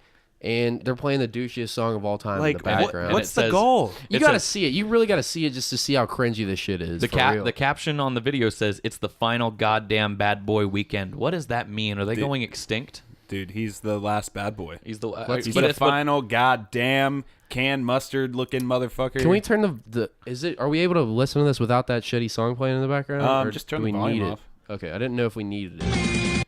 Yeah, because it's the worst song ever. I don't want to hear that shit. But I feel like we need it for the effect. And he's also not really emoting when he's lip syncing this song either. So he just kind of looks like really bored and talking. dude, what the fuck? 40% For of all bad boys. boys. Oh boy. Oh, and this is Musically. Musically is the same thing as that shit. God. I think we might need a He little bit. folds his arms. Put a little bit He of sound goes on up. there. And then he says the And he- time. Oh. As quiet as you can. It's a guy in a shirt and tie. He's bald. He looks like in mid-40s. Covers the camera. He's got a shit ton of tribal tattoos. Killing it, dude. This fucking dude. Oh, dude, the Chevy truck. I don't understand. He's got a Chevrolet hat on. He's got his fucking suit and tie, and now he's got his super douche attire on, sunglasses, the beanie. And this guy looks like he's a pizza delivery guy, button all the way up to the top. Who the fuck This listens to shit. this shit? It's so cringe. This is as bad as Minecon. What's Minecon? What do you mean? Dude, Minecon's cringe, bro. Oh, dude, this guy's. Oh, I just, poor fat guy. I can't help but to keep watching it to the end. It's entertaining. If you ever get a chance, fucking look up this shit. He put a fucking backwards hat on and that was it. And it says dipping, and he's got some fucking some fat packs inside of his Let's be lip. real though. These guys all got fucking laid right after they filmed this shit. Yeah, dude, mountains of pussy thrown at him after this, dude. Pussy lords. How could they not? Save some pussy for the rest of us, boys. Good God. Like, I don't what do know you what guys there think is to about say. that It's just shit? Like, cringy. why? Is Why? that a thing that chicks find hot dipping? You just got a fat old chaw in? Well, if Just you're a real fucking bad get 'em boy, real wet? No, if you're a bad boy, It's like dick pics is where we think they would like it, but no one really does. Luke's looking Have for you ever legitimate seen- advice here. He's like, is that what girls are into, Pat? Like, Have you I wanna ever go buy seen- some dip. give me some there advice. there was once a Facebook page called Girls That Dip. ew, it's the worst. Yeah. That's the worst. It was so cringy, dude. Let's see these ruined teeth hose real quick. Dude, it's fucking Dude, that disgusting. thumbnail, man. She looks like a fucking zombie. Meth mouth. It looks like meth mouth. Oh, dude. Girls who pack I don't want bombs. to sign back in. Have you ever swallowed dip spit? Yeah. I've never dipped in my life. Oh, dude, look at the. Oh man, Dude, look at this this. is- Those corn-fed looking bitches. So, do you think the only reason they're doing this is because they want to like be cool? I'm not sure. Maybe Like, maybe they woke up one day and like, you know what? I fucking hate my teeth. They're trying to impress their cousin at the Klan rally. She looks like she man. just took a clump of dirt from the ground and just That's what it looks slapped it in like. her mouth. Dude, she looks like fucking Yzma from Emperor's New Groove. Oh, she's putting the fucking. Ugh. Oh yeah. Damn, Luke. There you go. Oh man. There you go. Straight Cope. There you go, Luke. Copenhagen. I bet you'd swipe right on her, huh, buddy? Dude, what the fuck? People are so strange. There's another one of her. Oh man, look at that gap. You could throw a fucking. Oh no, please stop. Like, why? I Why? don't even know if she has a. I think she's faking. She's How- got her tongue. Look, I'm pretending to skull. How else are you pretending going to impress your cousin at that Klan rally? How else? All right. We've had enough of this. Yeah. Keep going. Let's take a quick break. I gotta piss. Taurus Alright, free sounds hand. good. We'll be right back. Oh, hello. Oh, dude, I'm fucking fat as shit. Good lord. All right, fuckers, we're back. And before the break, we didn't mention our lovely sponsor, Kneel to No One or Anthony Tank Mansfield. He was on our 1-year Bastard anniversary episode. If you guys want to check him out, he's a phenomenal artist, phenomenal glassware maker. He makes those stickers that Pat's holding up to the camera. If you're on YouTube, audio listeners, check out the YouTube to see these, or check out his website, kneeltonoone.com. Luke's holding up the Samurai Sifter glass. It's like a goblet that holds 16 ounces worth of any type of liquid you want to pour in there, preferably alcohol, because you look like a badass drinking out of this fucking cool cup. It's got these samurai swords that he drew up himself, this awesome looking samurai mask, and then his Kneel to No One font across it. Go to KNEELTONOONE.com or go to his Instagram, check out his art, see if there's something that you like. You can commission it through his website for him. He'll do just about anything. He's got fucking great stickers, great t-shirts that none of us wore this time. He's got, other than these glasses, these Hop Thulu glasses, which Cody's drinking out of right now. It's got Hop Thulu, which is Cthulhu with a hop beard, and then the other side has Kneel to No One on it. He's got some fantastic shit. Please go check him out. All right, moving forward, boys. We just had our Bastard Bash, and it was a good old fucking time. But one of us three Yeah, we had some crazy shit. was not able to Fuck that participate. guy. So- right in So his yeah, fucking let's get into it. dumb So Let's this set up was what it is, though. so the That Bastard fucking Bash piece of is shit. basically we just decided like, hey, let's go to the bar and just see if anyone in this part of ridiculous fucking community we have on Facebook wants to come on. So or come over and hang out with us. It wasn't a live show or anything. A lot of you did show up. Thank all of you. Yeah, Thank and you so much. I'm We love thinking, you all. like- I'm thinking like 20 people and just our friends were gonna Max. come by, and it was just gonna be just good bar hangs. But like the bar said it was the busiest night they've ever had. There was a couple, like I would say throughout the whole night, like it filtered like 200 people. packed Let's this fucking place make it fucking legit out. next time. Let's record an episode. Yeah, I think so too. I think it'd be a lot of cool. I was lot of fucking cool times. wrecked, guys. Shout out to Yeah, all the you people were that came stubborn. out, people that I've never met in public before, but finally got to have conversations with. Tiff Coleman came out. Fucking Steve Worth came out. Eric Yeah, good Grounds times. was up there. They all introduced themselves and their fiancés and their wives. I'm mad as I met fuck. fucking your bad motherfucking cousin Clint Young and He his drove fiance. 2 hours. Drove- He drove 2 hours to come out. Love you, bud. When he came up to me, I was like, "What if I made him feel really uncomfortable at first?" And I said, "I heard you were talking shit," and I just made it change it. It was fucking cool meeting you, man. As soon as I met him, I gave him a hug. I was like, Yeah, dude, you don't me too. understand. You fucking covered our shit when I lost my job. I told like him this you wanted to suck his dick. I was like, pull your dick out right in front of his fiance. I was like, pull your dick out right now. I'll suck it right in front of your fiance. I mean, don't get jealous, lady. But I mean, I owe him a blowjob at this point. I didn't get to suck Clint's dick, and that was an unfortunate part. So many people kept walking by me as I was just sitting around just chatting with people, Mm-hmm. and kept yelling chicken fingers, chicken fingers. So thanks, guys. Thanks for that. So many friends up there. really? Oh, that makes me even Oh. angrier. I wasn't there. So I'm surprised nobody was throwing sticks of butter at you. yeah, like no butter references at all. There I've was. heard. I What ran that? into that guy that got our fucking bastard sermon tattoo. I showed up at 7, and it started at 9. I thought it started at 8. So I got there at 7, ran into a friend of mine that was up at the bar randomly, And he, after like a quick conversation, was like, you and your girlfriend's drinks are all on me all night, but we're starting with this. And he buys me like a Blacktooth Grin, then he buys me a shot of Jameson, and then he's like, here's some beers. So I'm fucking a night. In case anybody met me and was like, God damn, he's an alcoholic. First off, you're right, but I'm not always like that when I go to the bar. When I get free drinks just thrown at me all, and I'm pre-gaming for 2 hours before anybody fucking shows up, I'm gonna be a little lit by the time fucking 9:30 rolls around and everybody starts finally packing in there and shit. You were really lit by 9:30. Yeah, I was. But before anybody actually got there for the Bastard Bash, me and my girlfriend are sitting at the bar hanging out, and I this guy runs up to me and he's like, Cody from the Bastard Sermon. And he fucking puts his hands out and like to shake hands and shit. And I was like, like nice to see you. I was like, it's 7 though. Like, you're here for this? And he was like, no, it's random that I'm up here, but look at this, dude. I was like, who are you? And he's like, I'll show you. And he lifts his pant leg up. He's got a fucking stick of butter tattooed on his leg, salted butter, and it says "Salty Bastard." And I'm like, "Oh, you're that fucking dude." You're that motherfucker. I was like, "We talked about you on the podcast," and he's like, "Oh, did you?" And I was like, "Yeah, I talked about like the videos that you had." And he was like, "Like what videos?" And I was like, "The one of you, bad ones, like hot rail and the meth." And he was like, "Oh yeah, that one." And I was like, "Well, it's public, so I don't know, man. Like, don't put pictures or videos of you." We've got like smoking meth. Viral, I think, wasn't it? It was something crazy. And he was fucking blackout drunk by 7 p.m. and I met him and I was like, okay, so this is gonna be a fucking weird night already.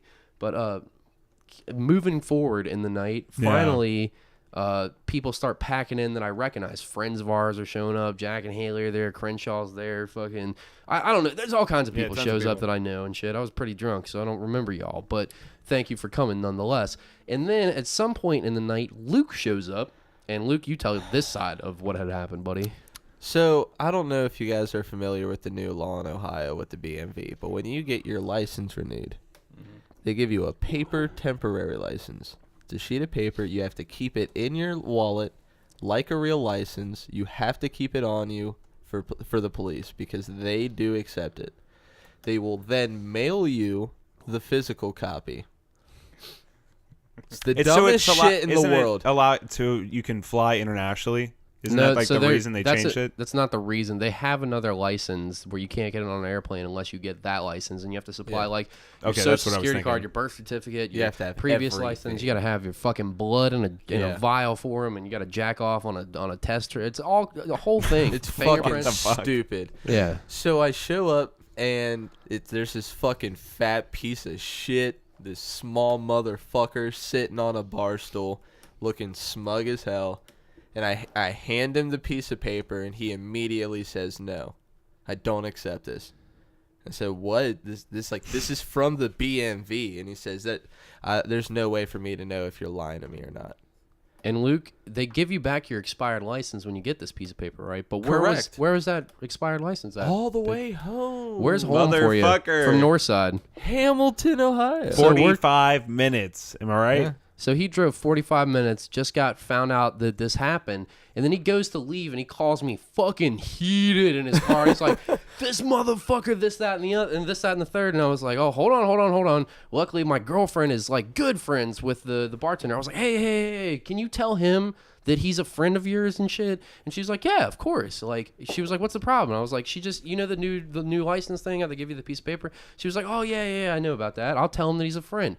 And I'd call Luke back, and I was like, the bartender's gonna vouch for you. Everything's fine. He was like, are you fucking sure? And I was like, yeah, she just said she'd do that. And I figured like they work together, like she'd be able to get her friend in that's fucking obviously 25. So hopeful. And how close were you to home? She walks over and fucking. I just pulled away. Okay. Yeah, so she walks over to go talk to the dude, and then she walks back shaking her head, and she's like, and Luke's about to like walk back in at this point, and she's like, he's in a fucking mood today, like he won't do it, and I was like, damn, that as you were walking sucks. in. So he's in his car driving back up, and I call him, and he rolls around. I was like, dude, the bartender vouched for you, and we still can't get you into our own fucking Bastard Bash. Like, this is the night you're gonna. I was like, dude, I understand if you don't want to go all the fuck way up there and get your expired license, drive all the fuck way back. Like, I get it. And he was like, dude, fuck. Like, it's the fucking part. I'm gonna do it, but I'm and Clint showed up. Yep. And had that obligation. Had to be there. Yep. He should've drove just 2 gone through the back. hours 2 hours to hang out with you that night and shit. Yep. So many fucking people showing My up at this brother point. was there. Yep. And your brother was there? I was hanging out with him for a while. I never got to meet your brother. He really likes you guys. He's cool as hell. I got to meet your brother, and I don't remember him. It's You were drunk as fuck, definitely Cody. doable. I was hammered. I got fucked up at the end of the night too. Dude, I I don't was remember getting fucking home. loaded. That kid kept buying me alcohol, and it got to a point in the night where it was so fucking packed. I had to go up to the bar, and I was like, let me get like 6 drinks now. Like, because it took me 30 minutes at one point to get a drink. So I was like, I'm ordering 6. It was And so I fucking packed. Hand a couple some friends. Steve and Worth bought me like 4 or 5 shots, and I'm just, dude, I was fucking gone. People just kept buying me shots and drinks, and every which way I turned, I met a different person that had been listening, posting in the page. Only people that I was like, oh, Grounds, like I can't put your face. And he was like, Chewbacca, yeah, Chewbacca. I remember you're the one that takes shit pictures and posted in the. Okay, now I know you and shit. And then Tiff, and then I think Tiff's like my size or some shit. No, Tiff is fucking an NBA like basketball player size, like fucking 7 feet tall and shit. I'm looking up at him the whole time, like cranking my neck backwards to talk to Tiff, and it was great meeting him and shit. And everybody's fucking showing up. And then Luke, tell us what happened after you drove 45 minutes all the way home and then 45 minutes back to the bar. Well, I drove 45 minutes back home, and I messaged the group, and I think I had called you like, dude, is it even fucking worth coming back? And it was getting fucking packed. I And was you're like, like, absolutely, yes, go back. I was like, you can't miss this. So, of course, I fucking regrettably got up, Oh no. put my fucking shoes back on, drove back to the bar, and he then said, he just took it, looked at it, said, yep, you're 25, but can't accept it. And then he flipped it to then explain to me why he couldn't accept it, pointed at it, I ripped it out of his hands, told him to frig himself, and then I just turned and left. Yeah, so Luke couldn't go to his own event after this dude told him to go get his other That's so license. fucked up. He drove all the fuck way out there, and I Luke really didn't wanted even, to put my hands on him. he didn't even get to fucking enjoy the Bastard Bash. And this dude, apparently some of our friends have had problems with him in the past where he's tried to bounce people out. Rhett was telling me he's that's had what- 2 different Yep. fucking problems with this guy. And Rhett was like, he's trying to like lay hands on Mike when Mike got too fucking Oh, drunk. I talked mad shit about the guy the entire time because I wasn't allowed in, but I hung out with friends who had filtered over to Mixwell's, and then I hung out with some people, including Mansfield. Mixwell's is the outside. connecting bar where other friends were going to meet Luke because they couldn't fucking, Yeah. he couldn't get into his own event. So I then hung out outside of Arcade Legacy, and whenever the door was open, I would just point and call him a piece of shit or a dumb Did you? motherfucker. Yeah. Yeah, you sat outside and talked shit. Just antagonizing the shit out of him. And he wasn't fucking doing nothing. He just sat there and looked at me. Like Mansfield opened the door. He was like, "What are you doing out here?" I'm like, "That motherfucker, that dumb piece of shit won't let me in." That is such shitty thing to happen. Dude, Fucking Mansfield- hated him so much. You know- he offered to buy me a beer and take me over to Mixwell's and everything. Loved him. You know, Mansfield thanked Clint for us for donating the money to pay for our monthly. That's fucking awesome. Well, don't worry. I was so drunk, so I was like, dude, I fucking love you. You don't understand, man. I'm picking him up and shit. Maybe all you guys- kinds of drunkenness. Maybe you guys should get that bouncer on the podcast. I mean, you guys have Oh, never. Fuck him. You guys have never had someone with a micro penis on. That could be interesting. Yeah, we like let him talk about his fucking life, and then we'll just lead him on Yeah. totally. And at the end of it, be like, "So you have a tiny dick, and what the fuck's up with your shitty bouncing skills?" Mansfield was like, I messaged him later. I was like, dude, I remember having the drunkest conversation of my life with you. And then he was like, it's all good. Like, he was like, somebody brought up Holocaust denial and you were off to the races. You have more knowledge about World War II and Nazi Germany than the History Channel. And I was like, yeah, probably. I was like, my bad. He was like, dude, you were good. And I was like, yeah, but fuck that bouncer. Luke couldn't go to his own event. And even Mansfield wrote back. He was like, yeah, fuck that dude. He was like, he was so dumb. I walked in and the dude was like, you know how this works here? And he was like, I buy beer at the bar and then I play video games. And dude was like, and he was like, no fucking shit, stupid. Like, what are you talking about? Who the fuck does this guy think he is? I don't know. The fuck? Rhett was telling me that, yeah, Redbeard got too drunk and they cut him off and then kicked him out. And he wasn't doing anything crazy, just stumble bumming out. And fucking Rhett's trying to help him. And this dude's like trying to grab Beard and pull him out. And it's like, don't grab him. He's fucking drunk. He's going to want to fight you. Like, that's not the right way to do it with the drunks. And Rhett's like, you're not even a fucking bouncer. You're just a guy that checks IDs at the front. Like, you're not even in shape. You're just kind of fat and you sit in that fucking stool all day. and make Luke drive like 3 fucking hours for no reason to go get his expired ID and have his official BMV document that says that his license is coming in the mail. The cops accept it. He Yeah. reminds me of The those. cops accept it. You get pulled over, that's legal ID, but Yup. this fucking fat fuck wouldn't let you into he your own reminds event. me of the kind of guy that would beat your ass for crowd surfing. He couldn't know? beat But you could get the no better of him. Ass. But I'm not saying he Luke, would. I'm he's just a saying he big reminds guy. me of that kind of I don't care. dick asshole. You know, He's got a fucking glass jaw. you know, Luke's never been in a this- fist fight in his life. He's gonna get this- murdered. This guy, I this, have, this guy probably and just, I've run away from a bunch. This guy probably was just having a bad day, though, guys. I mean, really, you guys give him a hard time. I mean, what if He's like, what nope. if his wife's boyfriend didn't let him watch that night? You know, No cuckold tonight. you know, like he was having a bad day, you know, and he took it out on the wrong target. I'm sure that he is sorry, and he's gonna ask his wife's boyfriend permission to tell you he's sorry. I like the way you swung that fucking- around because I was about to be like, nah, still fuck that Fuck guy. that But guy. you saved it right at That the end. That was sad boy beautiful. fucking just stared at the ground the whole time. He's a wallflower that just had to be stuck in a bar. The hilarious- surrounded by people and conversations he wishes he could be a part of, but he's too socially fucked to ever be in. Luke, the hilarious part is the back of this fucking bar is chained off with a single chain that isn't even connected to anything, and you just walk Could've around walked it. right around You back. could have walked right around back and just I walked tell in. everyone that you they want to can't check get to this the out? All right, entrance. so Cody's so drunk. I was gonna catapult Luke over the fucking fence to the other side. I don't remember doing it. Allie had to tell me the next. She was like, "You remember picking up Luke like 16 times?" I was like, "Not at all." No, you picked me up to crack my back, and it felt amazing. Oh, okay. So I But was really, helping he you was out. tossing your ass It over was the fence. fucking great. no, Sean suggested. So like we were in the surrounded by a fire in the back of Maxwell's, hanging out, whatnot, and then they're like, "Yeah, we're going back to RK Legacy. We'll get you to, over the fence." I'm like, "All right, yeah." So we make the move over to RK Legacy. Everyone walks in through the front door, and then I'm just outside. No, we didn't. So I'm like, "All right, I'll just talk to didn't even whoever." turn around? Fucking. He didn't even turn around. He just fucking like, all right, here we go. Jesus. So when you get your ID and you go back to this place, you should put on like a fake mustache or something like that, and just Oh, hope grow to God your he's shitty working. mustache back. No, he I needs was a fake thinking mustache. the same thing, dude. How I wish I had it. Yeah, dude, there was a fuckload of people that showed up. But my favorite part of the night, which was my actual least favorite but good podcast story, I was fucking hammered by the time that I had that conversation with Mansfield.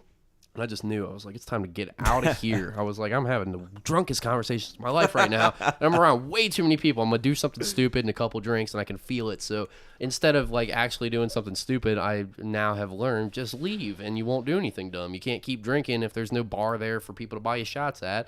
So we fucking take off home. I don't remember this at all, but hold on. Now, hold on. So I get home, and I'll tell you from my angle, and then I'll tell you what actually happened that I don't remember in my blackout. So I go fucking home, and in my blackout drunkenness, I just fall asleep. And then I wake up, and I feel like I've got razor blades under my skin, and I'm like, I gotta take a shit. What the fuck? I feel so weird right now, and I'm like touching my skin. And I'm like, what the fuck? And I've got a headache, and I feel like I'm on fucking something, and I'm like, what the fuck is going on? And then I walk back to my bed, and I'm like, Allie, what the fuck? Freaking out, like I'm having a panic attack. And she was like, that's probably because you took Molly, you drunk asshole. And I was like, hold on, what? So I got home. I got fucking home into blackout drunkenness, and I was like, I'm taking the rest of this Molly, and then put it on the table and licked my finger, and I ate it all, and then fucking I was like 30 minutes into like waiting for it to kick in, and then I blacked out, and then I fell asleep for 4 hours. Jesus Christ. And I woke up tripping balls. I was like, oh no. Rolling balls. I woke up rolling balls, not knowing what I was doing. Not knowing that I had done Molly. I was like, what? I'm on drugs right now. I don't want to be on drugs right now. Why did I make this decision?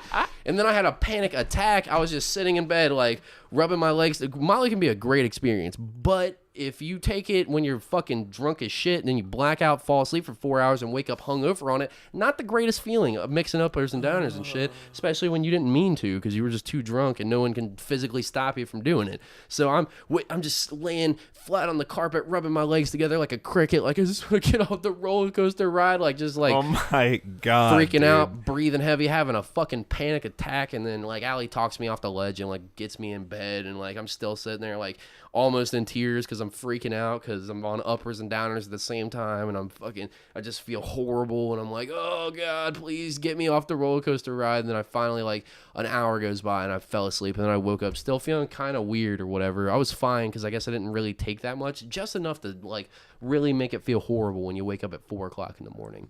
Whenever I get whenever I come off like a psychedelic bender, It's not or I really get to, psychedelics though. or you know what I mean, or drinking too much, like the next morning, I just have a full ass meal and I drink a fuckload of orange juice and I'm good in like 2 hours. Oh no, yeah, I ate and drank a bunch of water and I was fine. Like, I was Yeah, just yeah. hungover, like normal drunk hungover, and really Dude, didn't I have would any. have rushed right away with that you? fucking gross feeling. Do you have anxiety pretty normally? Yeah, all the time. You ever heard of an everyday carry? What is it? An everyday carry? An everyday carry. Yeah. So this right here is some black quartz. I had a really bad experience with what was that fake weed shit called? K2? Spice. K2 or spice, Spice, yeah. Dude, I fucking know exactly what you're talking had about. a but really, go on. really, really bad experience with it, and like actually smelling marijuana kind of sets me off a little bit, just because of it's weird that because the high is so similar that it causes me to go back into the same. It was almost like you have more experience with psychedelics. You ever had a trip that almost felt like a seizure? No. Okay, so that's probably had some one- I spice remember shit. smoking spice back when it first was coming out and no one knew how bad it was. And then it was like right when I smoked weed for the first time. And I remember just seeing like things at some points where it'd be like shutter frames or some shit. And I'd be like, this is horrible. And that's just the way I thought of it at that particular time. That was very strange and otherworldly to me. But I remember also like looking in the backyard and things looked like they were on fire, but they were the same color that they were. It was very fucking weird. It disturbed me greatly from like the way thought processes were. It at the has time. it has this weird thing that it does with like your short term memory kind of where it kind of plays on when you have an anxiety attack. You know how things kind of like repeat and fold in and fold in and fold in. Yeah. Imagine feeling that through your entire body. That's kind of what that spice did to You're me. like describing what 2,5-I did to me when I took it. That's Well- why I stopped doing psychedelics. Well, if you get an everyday carry, this is basically like a grounding thing. So like when you start to spiral out and you have a bad trip, if you've got something that's like a grounding tool, I always have this in my jacket pocket. So, Kind of like a fidget. kind of like a fidget. So you're just like, okay, this is all in my head. I've got this in my pocket. This is gonna be over soon. It's a good way of putting it. Yeah. So it's an anxiety coping tool. So if that's something that you struggle with, I would recommend getting it. I used to have a gold coin, and then my girlfriend got me this black quartz in the shape of a heart, and it feels a lot better than that gold coin. Dude, Might that's try fucking that awesome. out. I was thinking about a prescription of Valium or Xanax, but yeah, the fucking. Well, I think does like, sound better anxiety than, is a kind of a complex kind of situation. Like I get anxiety all the time, and I get really insecure over stupid shit all the time. I overthink all the time. My mind's going like 1,000 miles a second, all that shit. But the way that I just tell myself, you just gotta. It definitely is kind of like a placebo effect. I feel like you got to find something that distracts you, but you also just got to convince yourself like this isn't permanent. It's gonna come. It's gonna go right. It's gonna be over at some point. Just get over the hump, Yeah. I have and then like once you're over it, you're good. I made it into a weird difference on how to handle it. Like I view it as a different, like another person. What do you like, mean? Fuck, like when I have an anxiety or I fall into like my like a deep depression, I hate everything about it because of where I've been with it. Like it makes me mad. Like Yeah. I don't ever want to regress back into that point. Mm-hmm. So I just view it as an entirely separate person. So I have like a deep hate for that person.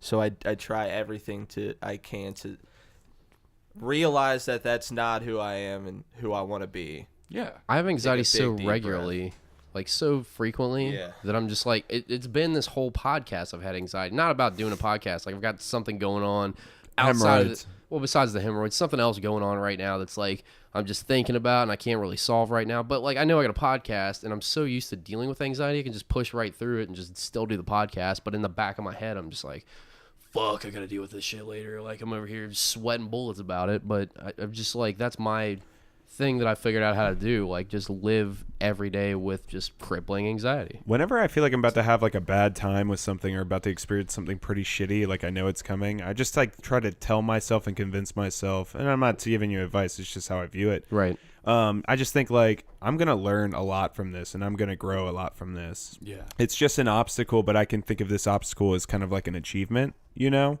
Like I got past it and now I have that story under my belt. Like any shitty thing I've gone through, I can definitely turn it into a story. So I try to think of the best positives about it as I can. Yeah, it's going to fucking suck and it's going to suck then.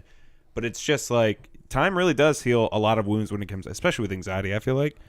But I mean, that's different for each person. No, that's been my new outlook, really. Yeah, it's a matter of perception. Yeah. I think, especially with anxiety, it's such a mental fucking stress. It's crazy shit. I find like I try to go to the gym as much as I can, and I feel like that helps me a lot. I mean, that's what I would recommend to anyone that's having anxiety. But I'm not saying go do whatever just go do something. But I think working out was like probably the most positive thing towards anxiety I've ever had. For me, it's just getting drunk as fuck, and then all the anxiety's gone. I just recommend smoking a fat bowl. Nope, that makes it worse sometimes. Sometimes you do I so wouldn't much easier recommend weed to anybody that's got strong anxiety that doesn't already know how to deal with their anxiety, because weed gives me horrible anxiety. That's why I just smoke a little bit. Because if I smoke a little bit, I'm good. But if I smoke too much, like fat old bowl of weed, like smoking blunts and joints like you fellas do, I'll go into the deep end real fast. And I figured out that I like weed at a certain like dosage in my body. And I don't really want to go into the deep end of it because it makes my anxiety so fucking strong. Dude, that K2 experience, I absolutely loved weed. Loved it. I probably would be smoking I'd smoking all that shit with you guys.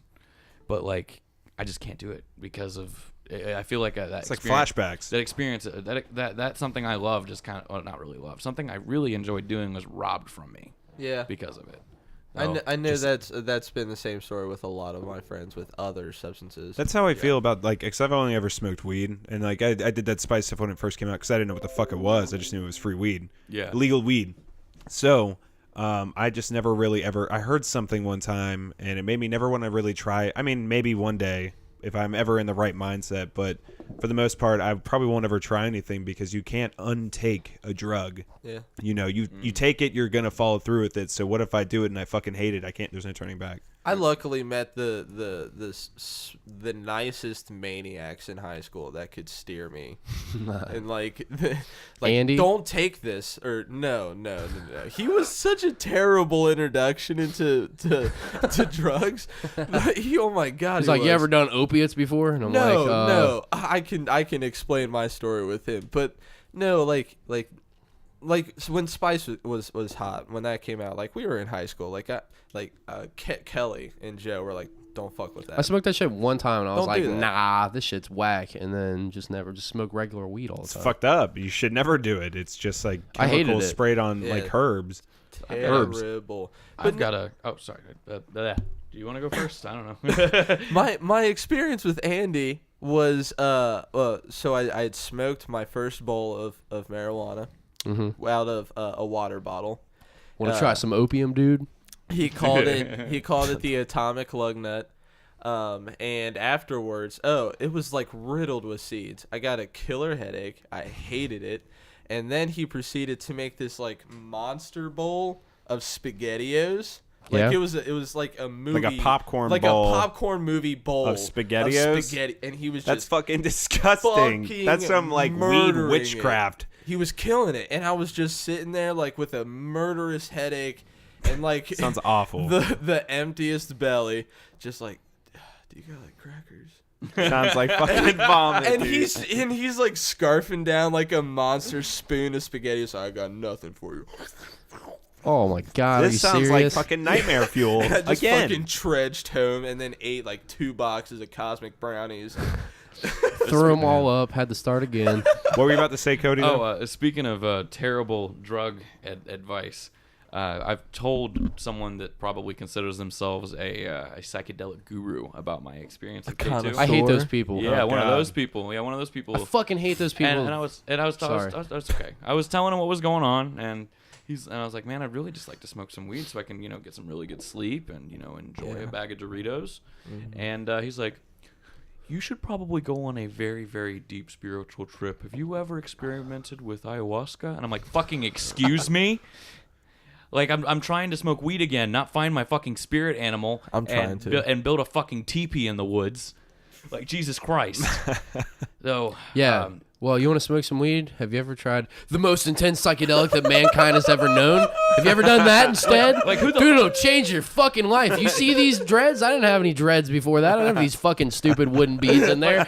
You know how I smell like shit all day long and patchouli and shit mixed together, and I'm wearing this Lightning. fucking awful drug rug and everyone hates me when I walk into the room? Yeah, you don't just turn into that. You have to do DMT, then you get to be that. dude, just the. I saw that was years ago, and I saw this guy pretty recently, and I think that he could string together like maybe 2 words. It wasn't a full sentence. He slurs a lot. I do want to try ayahuasca. Is that even like are there people that can even fucking get that? Yes. Yeah. It's in Yes, a desert or some I might shit. have No. to connect to it soon, and if I do, Shut up. Shut the fuck up. Shut the fuck up. Shut the fuck up. I don't want to cut anything out of this podcast. What are you talking about right now? Anyways, I can talk about. holy Christ moly. Don't say that out loud on the podcast. Now is it true with DMT that What are you doing? is it true with DMT that it's kind of impossible to have a negative experience on it? I've heard people say something like Fuck that. yeah. I it's heard possible. you're supposed to piss and shit yourself at the same time, but you're not What? logically aware of it. It's like a 12-hour What are you trip. talking about? I thought DMT lasted like 30 minutes, but it So felt no, like DMT, the smokable version of DMT, is like more intense immediately and blasts you off in outer space for something like anywhere between 3 and, like you said, 30 minutes. I mean, 30 minutes is like you're not still in the DMT universe at 30 minutes. You're just feeling the weird effects of it. The real trip is like 3 to 10 minutes long. okay. But the version of DMT that's in ayahuasca is they mix what's called a monoamine oxidase inhibitor, an MAOI, with DMT, with orally active DMT, because DMT is in a bunch of different shit all around you all the time that you don't even know about. And your body has 2 chemicals or enzymes in the stomach called MAOA and MAOB. And those 2 enzymes break down the DMT that's in like blueberries and fucking bananas and cheese and stuff like that, and it doesn't make it psychoactive. If you take this thing called a monoamine oxidase inhibitor, it keeps those 2 enzymes from working inside your stomach, so it makes you can be super susceptible to die when you take this. It's very dangerous to die when you take this stuff if you were to just eat regular ass cheese, because there's stuff in cheese that'll fucking kill you. The same reason that we can eat chocolate but dogs can't eat chocolate or grapes and stuff, because they don't have one of these enzymes basically. But they have a root in the Amazon that is a natural MAOI, and that allows them to cut off those enzymes and then take orally active DMT. And they brew it in like a tea, and they do it in like a shamanic ritual. And they say that's the real way to take it, is in these jungles, in the fucking super barren areas, and like Peru and stuff, in like the middle of goddamn nowhere. Like you gotta fly out there and then get on a boat and go down the Amazon for fucking 3 days. And then you get to a straw hut and take it with some dude that's got fucking like a Bengals Super Bowl shirt on, because that's never happened. And there's the only What shirts the that fuck come are you out to talking that about? area, in a grass skirt, and like And his he balls does this, are hanging out. It's a whole ritual. It takes 12 hours, and it's puking and shitting yourself and intense visual shit and like all these crazy. And it's supposed to be a longer trip, but not as like powerful. But people, once they take these trips, their lives are changed. So that's the difference between the smokable DMT and the fucking ayahuasca. Okay. Sorry, I just gave you all a science lesson. So I loved Cody, it. serious question. Why are you a cook instead of being a fucking chemist? Yeah, doesn't it make you mad that the same guy who's talking about like getting doo-doo on his fingers, like such a fucking brainiac? To, like, I know, burn dude. chemicals? I'm just like, what the I fuck? experimented with a lot of Speak drugs. I wanted to English. know what it was doing to my body. I never took drugs and was like, oh, I don't know, I'll take it, dude. Well, whatever. I don't know what it's going to do. That's why I stay away from certain drugs that are fucking super addictive, other than alcohol and like cigarettes and stuff. But I've experimented with my brain chemistry a lot, and I'm like, access to the internet, I can figure out anything anytime that I want, read a bunch of Yelp reviews for Molly before I take it, see how it is and shit, see what to Fucking do. Yelp Molly review. Essentially. So I'm like, that's why I don't really have this knowledge. I didn't read a book. I just read some quick shit on the internet, listened to smarter people than me talk about it, and I memorized that shit. Anyways, moving forward, we got like 10 minutes left, 15 minutes left. What are we Jesus talking about? Christ, where'd the time go? Talking about Kind of drugs. flew by right there, didn't it? Every time we talk about drugs, Pat's eyes start to like close. Like he I'm just just starts like- falling asleep on the mic and like I don't care about he hates this. it so We, much. did we have some things that you guys had jotted down that we could talk about maybe for the last 15? Kingdom Hearts. Kingdom Oh yeah, Hearts. we could talk about that for a moment. Yeah, so I'm not really. I've only played. Okay, so Kingdom Hearts. What the fuck is it, real quick? Powerful. It's like Disney meets Final Fantasy anime characters, right? Yes. And I got the new, because I'm just new to PlayStation. I got the Kingdom Hearts 1 and 2, but it's kind of fucking hard. Yeah. It's kind of fucking hard, dude. Yeah. Explain exactly what's going on with the shit so I know what to get so I Oh, can just good. skip past to the third one. That's I long, cannot bro. do that in 19 minutes. Yeah. Make it quick. Give me the super short version. There's fuck. 3 islanders who want to go to another world. Stuff happens. They do go to another world. There's a bunch of creepy old men that are trying to fuck with them. What? Yeah. Okay. Dude, it's really hard at some. Even try to come up with like a So quick it's slash known as note. being beloved through generations, like Yes. 13 years between the games and all that shit. It was one of the first games I ever got with my PlayStation 2, along with Spyro. It's got a lot of sentimental value to Yeah. you guys. Yes. I think it's more so just. God, I remember that commercial came out for that, and I was like maybe 10 or 11. It was and incredible. And I had just finished playing Final Fantasy VII for the first time. yeah.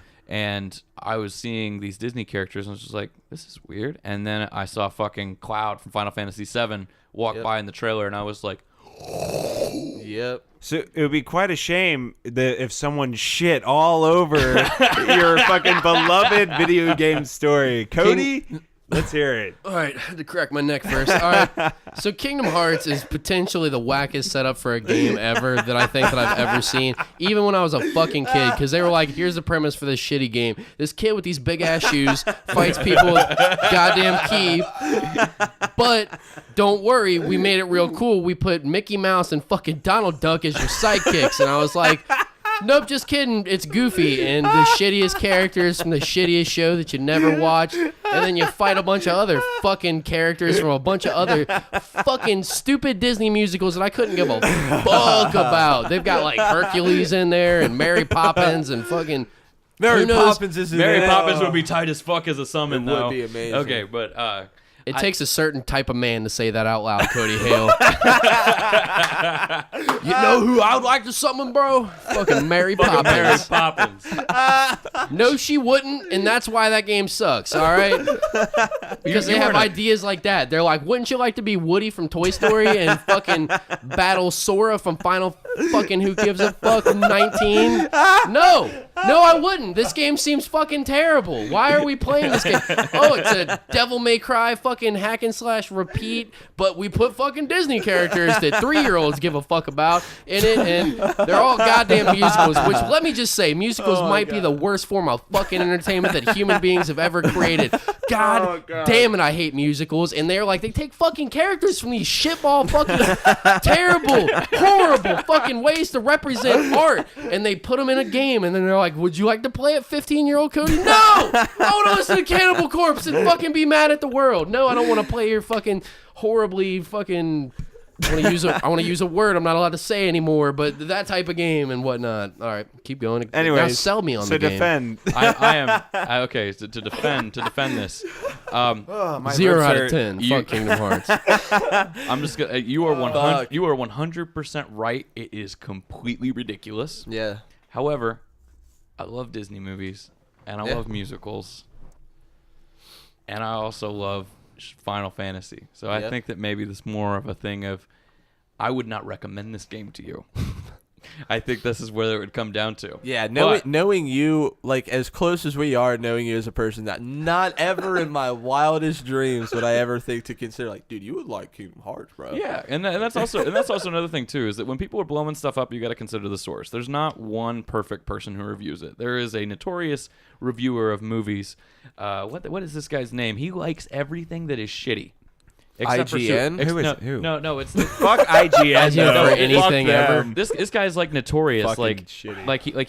like he's just like the biggest devil's advocate of everything. Like except for Suicide Squad, he hated that shit too. Well, maybe it was fucking hot garbage. It was Yeah, terrible. dude, that was fucking awful. You mean like Kingdom Hearts, the entire series? kind of like Bright. Bright was Bright? That movie was fucking awesome. was awful. Bright was Okay, awesome. so like Bright. I I really, really like what they were trying to do.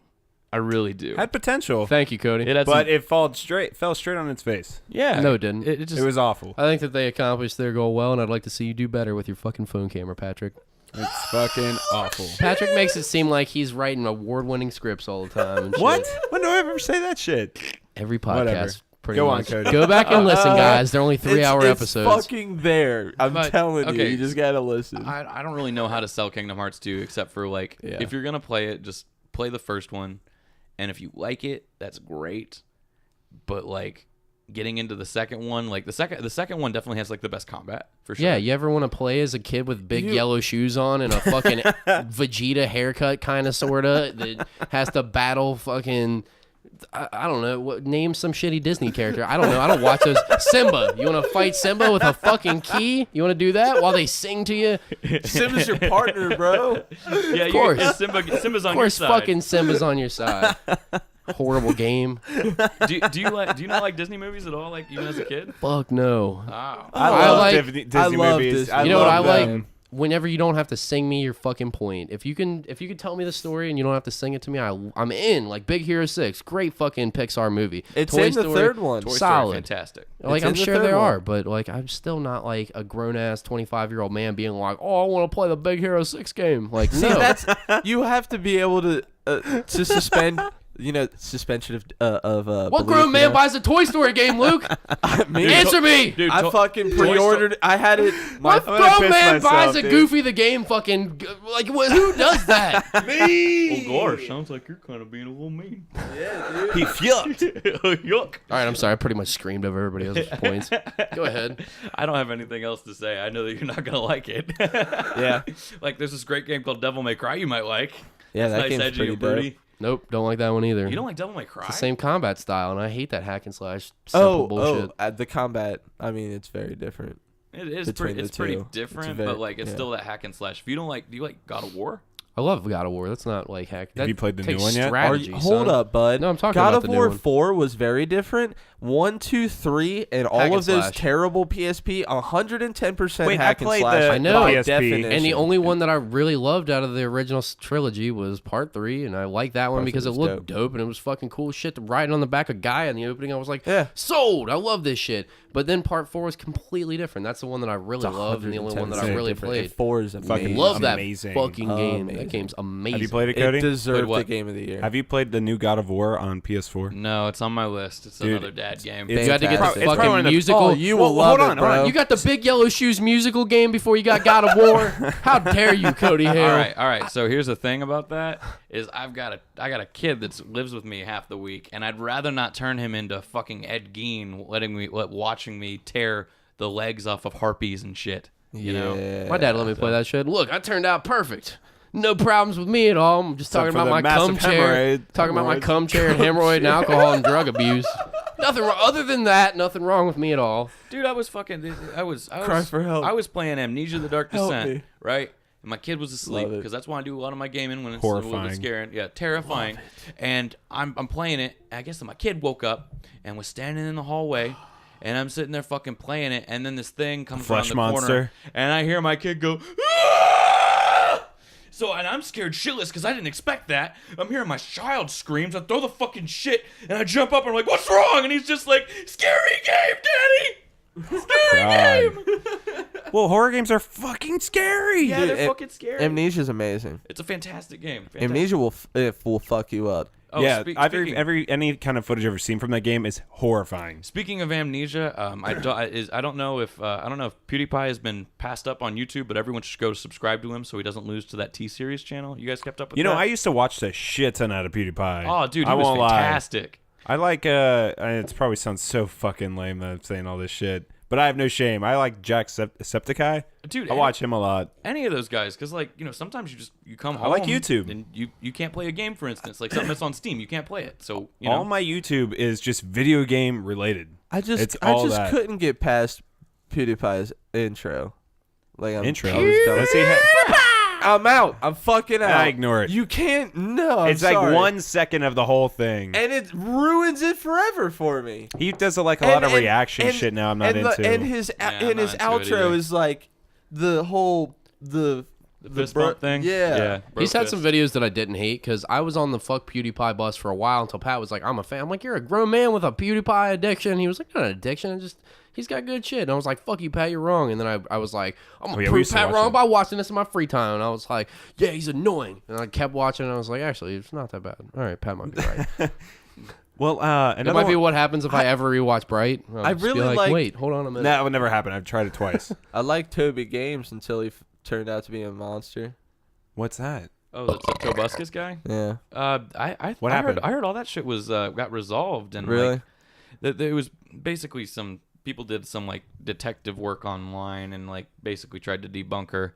Okay. I don't know. Okay. I don't agree with all that shit. Like False claims is so dangerous and scary. It is so dangerous, but also at the same time I don't want to discourage it because I do not want a woman who has been affected by that to Yeah. not feel like they can come forward. Yeah, I think Yeah. everybody should come forward. But So it's such a hard thing. crazy. It's difficult because you start convicting people of shit that they haven't gone to court and been convicted of. Like, you're not allowed a trial of your peers anymore. Like, I'm all for, like, get out there and say something's going on, but then take it to the next step and bring this person to fucking justice and get them in a court and get fucking people in front of them. Don't just, like, everybody gets, like, crucified and tried and convicted on the grounds of the public's opinion now, and like whatever the fucking headline says, no one reads the article. They're just reading that big ass headline, and whatever you've decided this person's entire life is in a headline is now the how that person has to live. They're people. Like, these people are human beings just like me and you that are just like on this like that are under this microscope because their lives are fucking, they seem like they're bigger than ours, and they're not. They're just the same as ours. They just have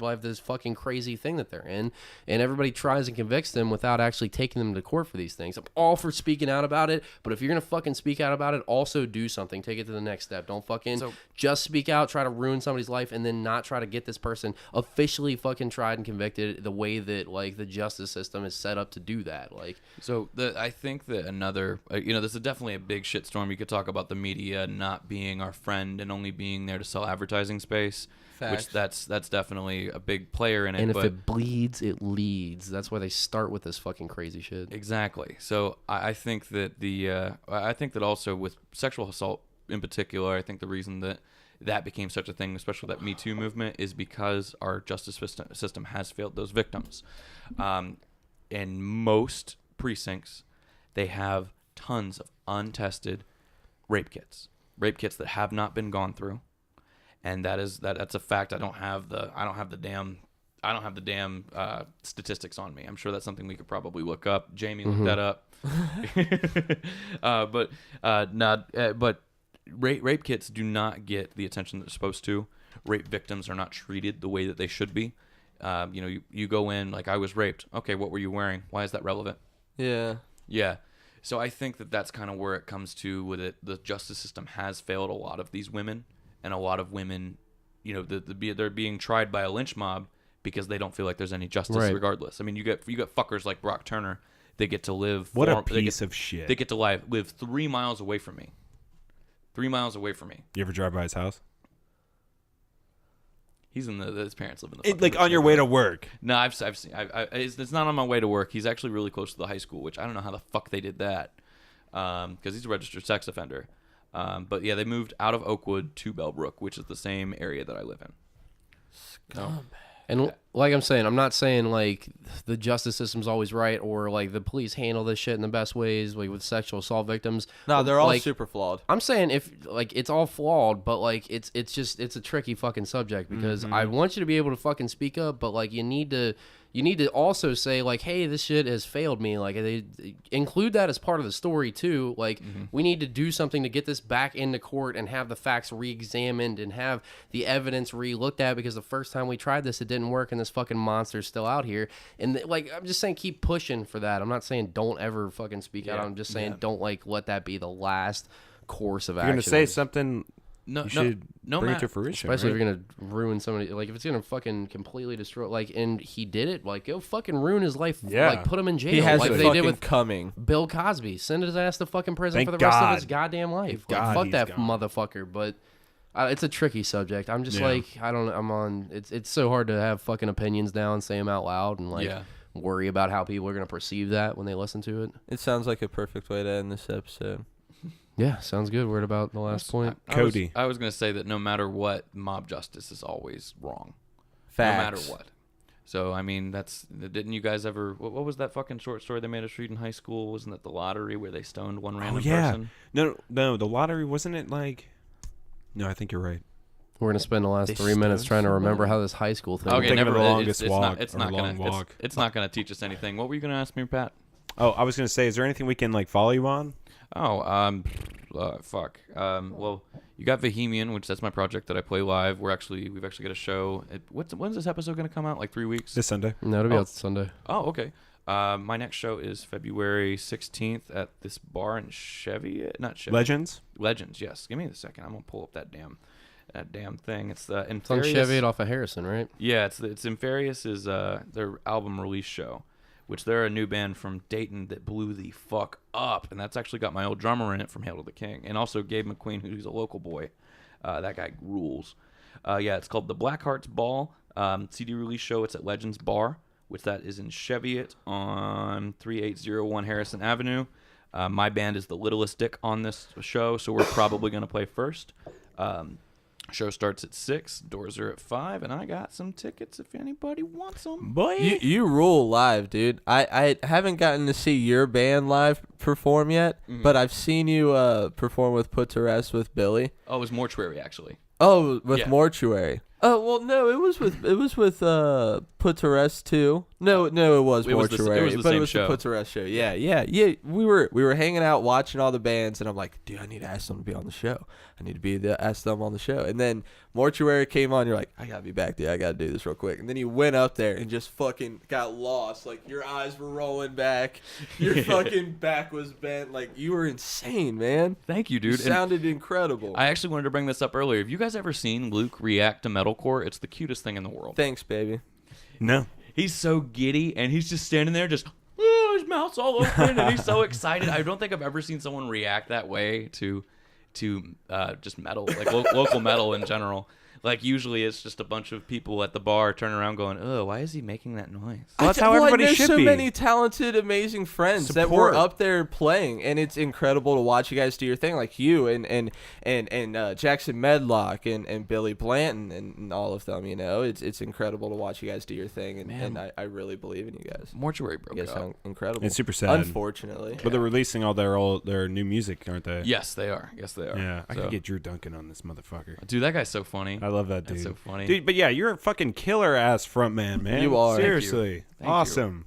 I love both. All of the you. years that I've known you, you've always killed it, dude. Seriously. Super fucking dope. I'm super glad you can still play music, and you're obviously still fucking killing it. Mata, that was fucking dope. yeah, it was Super cool. I'm trying. I can't really jump around anymore. I've gained a little too much weight. But But either way, like, you're still doing it. That's all that matters. And I think that's what's important about this local scene is that there's a fuck ton of passion in it. Fuck ton. Oh, and I dude. think it's so important. Cincinnati's got a strong art community.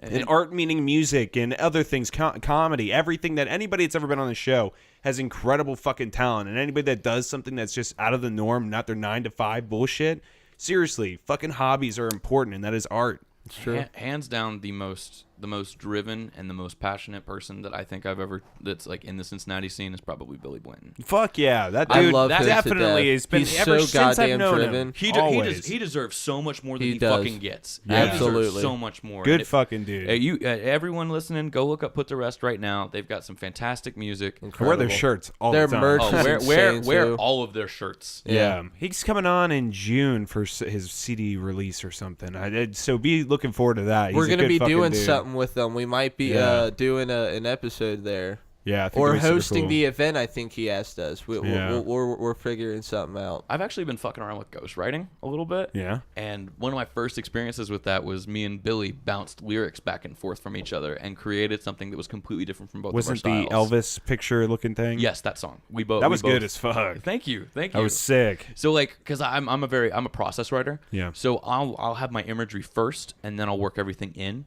Usually, I'll also have like 1 or 2 one-liners that are going to be there. So One-liners are tight. yeah, you got to have those one-liners, those T-shirt lyrics. So Mm-hmm. the scene kids that got something to wear. But yeah, me and True, that's marketing, man. That's good. And fucking and Billy, he told me, I wanted to write this song about depression. And I'm just like, okay, well, what's the first thing you think about with depression? He's like, being trapped. And I'm just like, and it's kind of a dirty trap, right? And he's like, yeah. And I'm like, kind of like being buried. And he's like, yeah. And I was like, all right, that's what we're going with. And so that was the imagery that we focused on the entire time. That's super dope. And it's so silly to focus that much on lyrics when you sound like a Cookie Monster or a fucking garbage disposal. But like, well, it's all about his your patterns. vocals in Put to Rest have been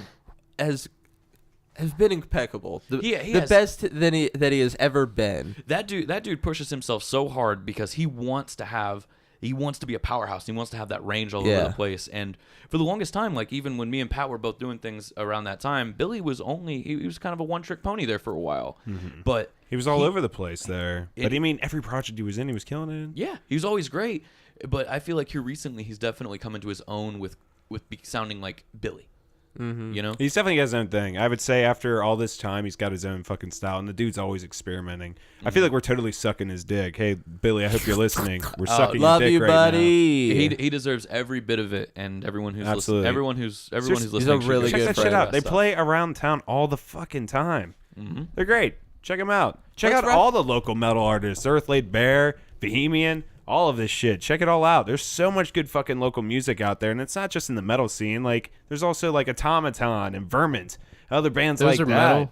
Yeah, I'm just metal bands? saying like other. I didn't mean to just say it, but I'm just saying there's all kinds of other like there's a rap community, comedy. Go check out all that shit. Whatever. I'm just saying support your local scene. Absolutely. I think there- that's a great way to wrap it up. Yeah. Is there a Cincinnati punk scene? Yeah, for Oh, sure. absolutely. Go down to North Side, go up to Junkers, and fucking wait for the dope fiend fucking punk rock kids to show up and start punching each other. Dude, Yeah, I want to let's see do some this. of that shit live. That'd be Okay, fucking anyways, bomb. It's but- fun. I can show you a couple Thanks things. for fucking coming on, brother. Yeah. Love you guys. Thank you. Absolutely. Love you, Cody. Thank you so much. We'll see you guys next week. Next week.